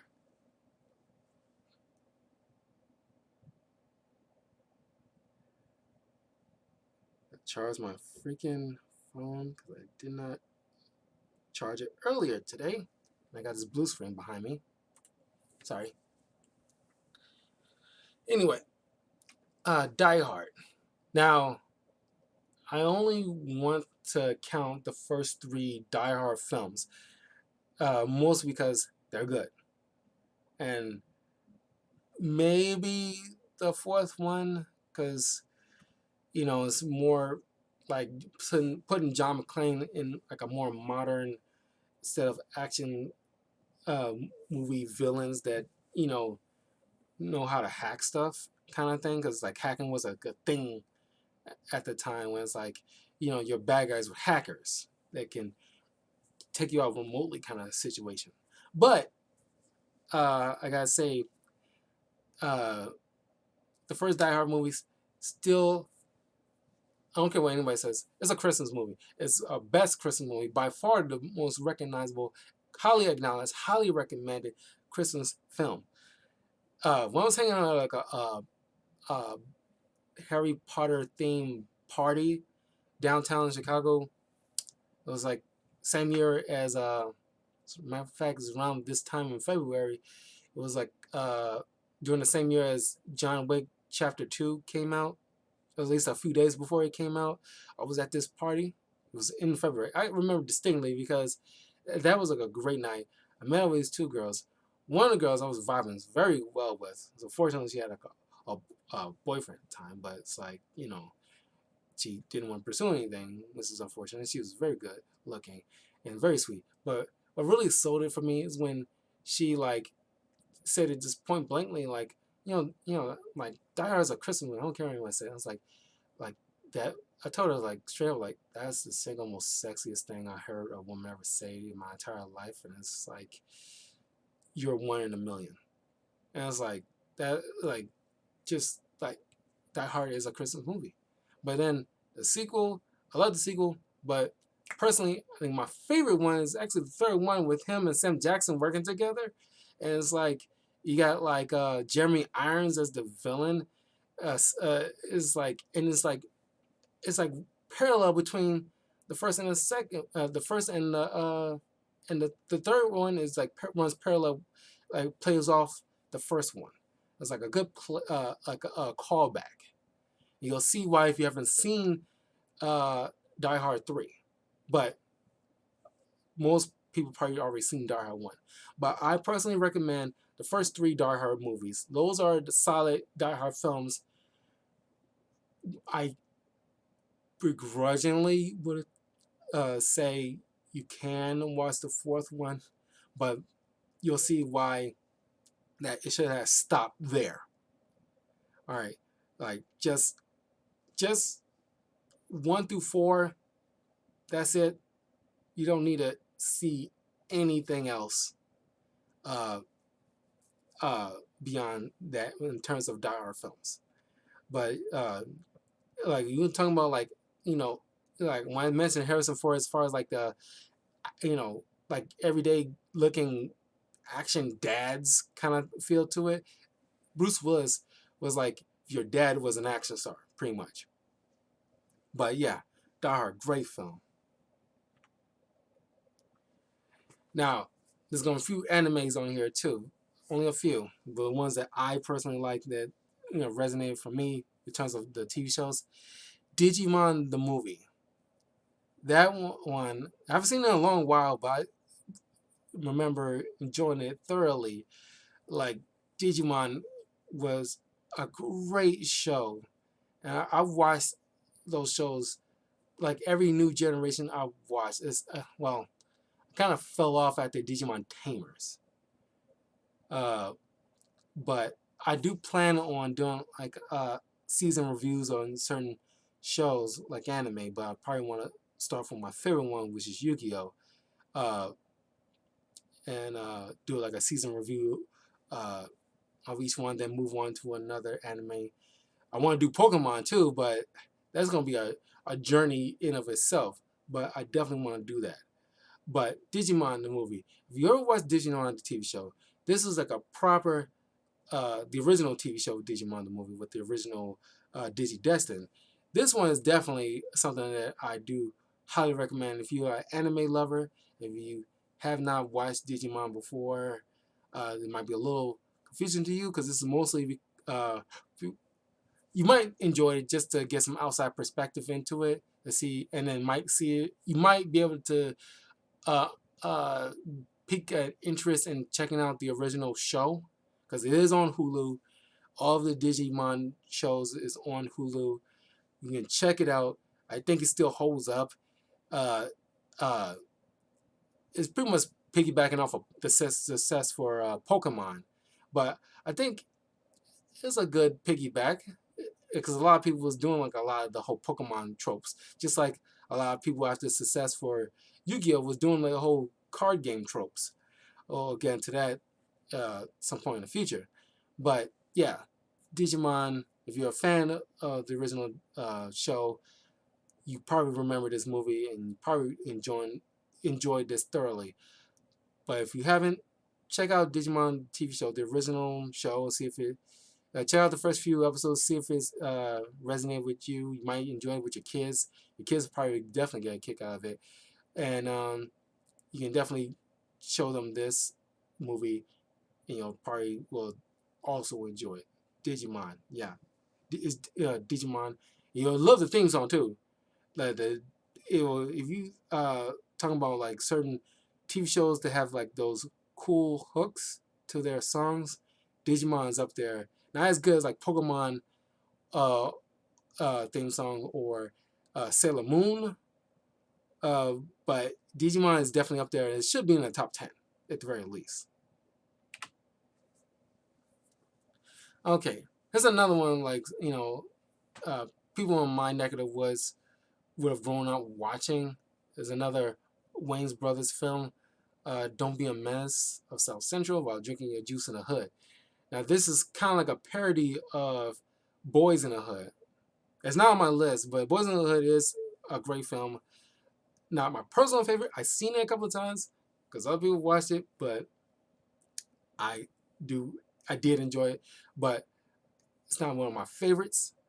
But I do recommend it if you're curious about checking it out. Uh, one of Morris Chestnut's first films. But Don't Be a Menace to South Central is like a very hilarious film. I cannot tell you how much I enjoyed it. It's so hilarious, so quotable.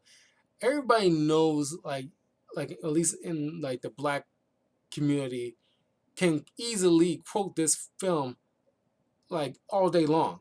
Because honestly, it's like, uh, you know, well, like I said, it's just like with A Living Color. If you might see some things that might, if you're too desensitized with like, oh, make sure everything's not so problematic, you're probably not going to enjoy this film because they do make fun of a lot of things. So I do highly recommend this film.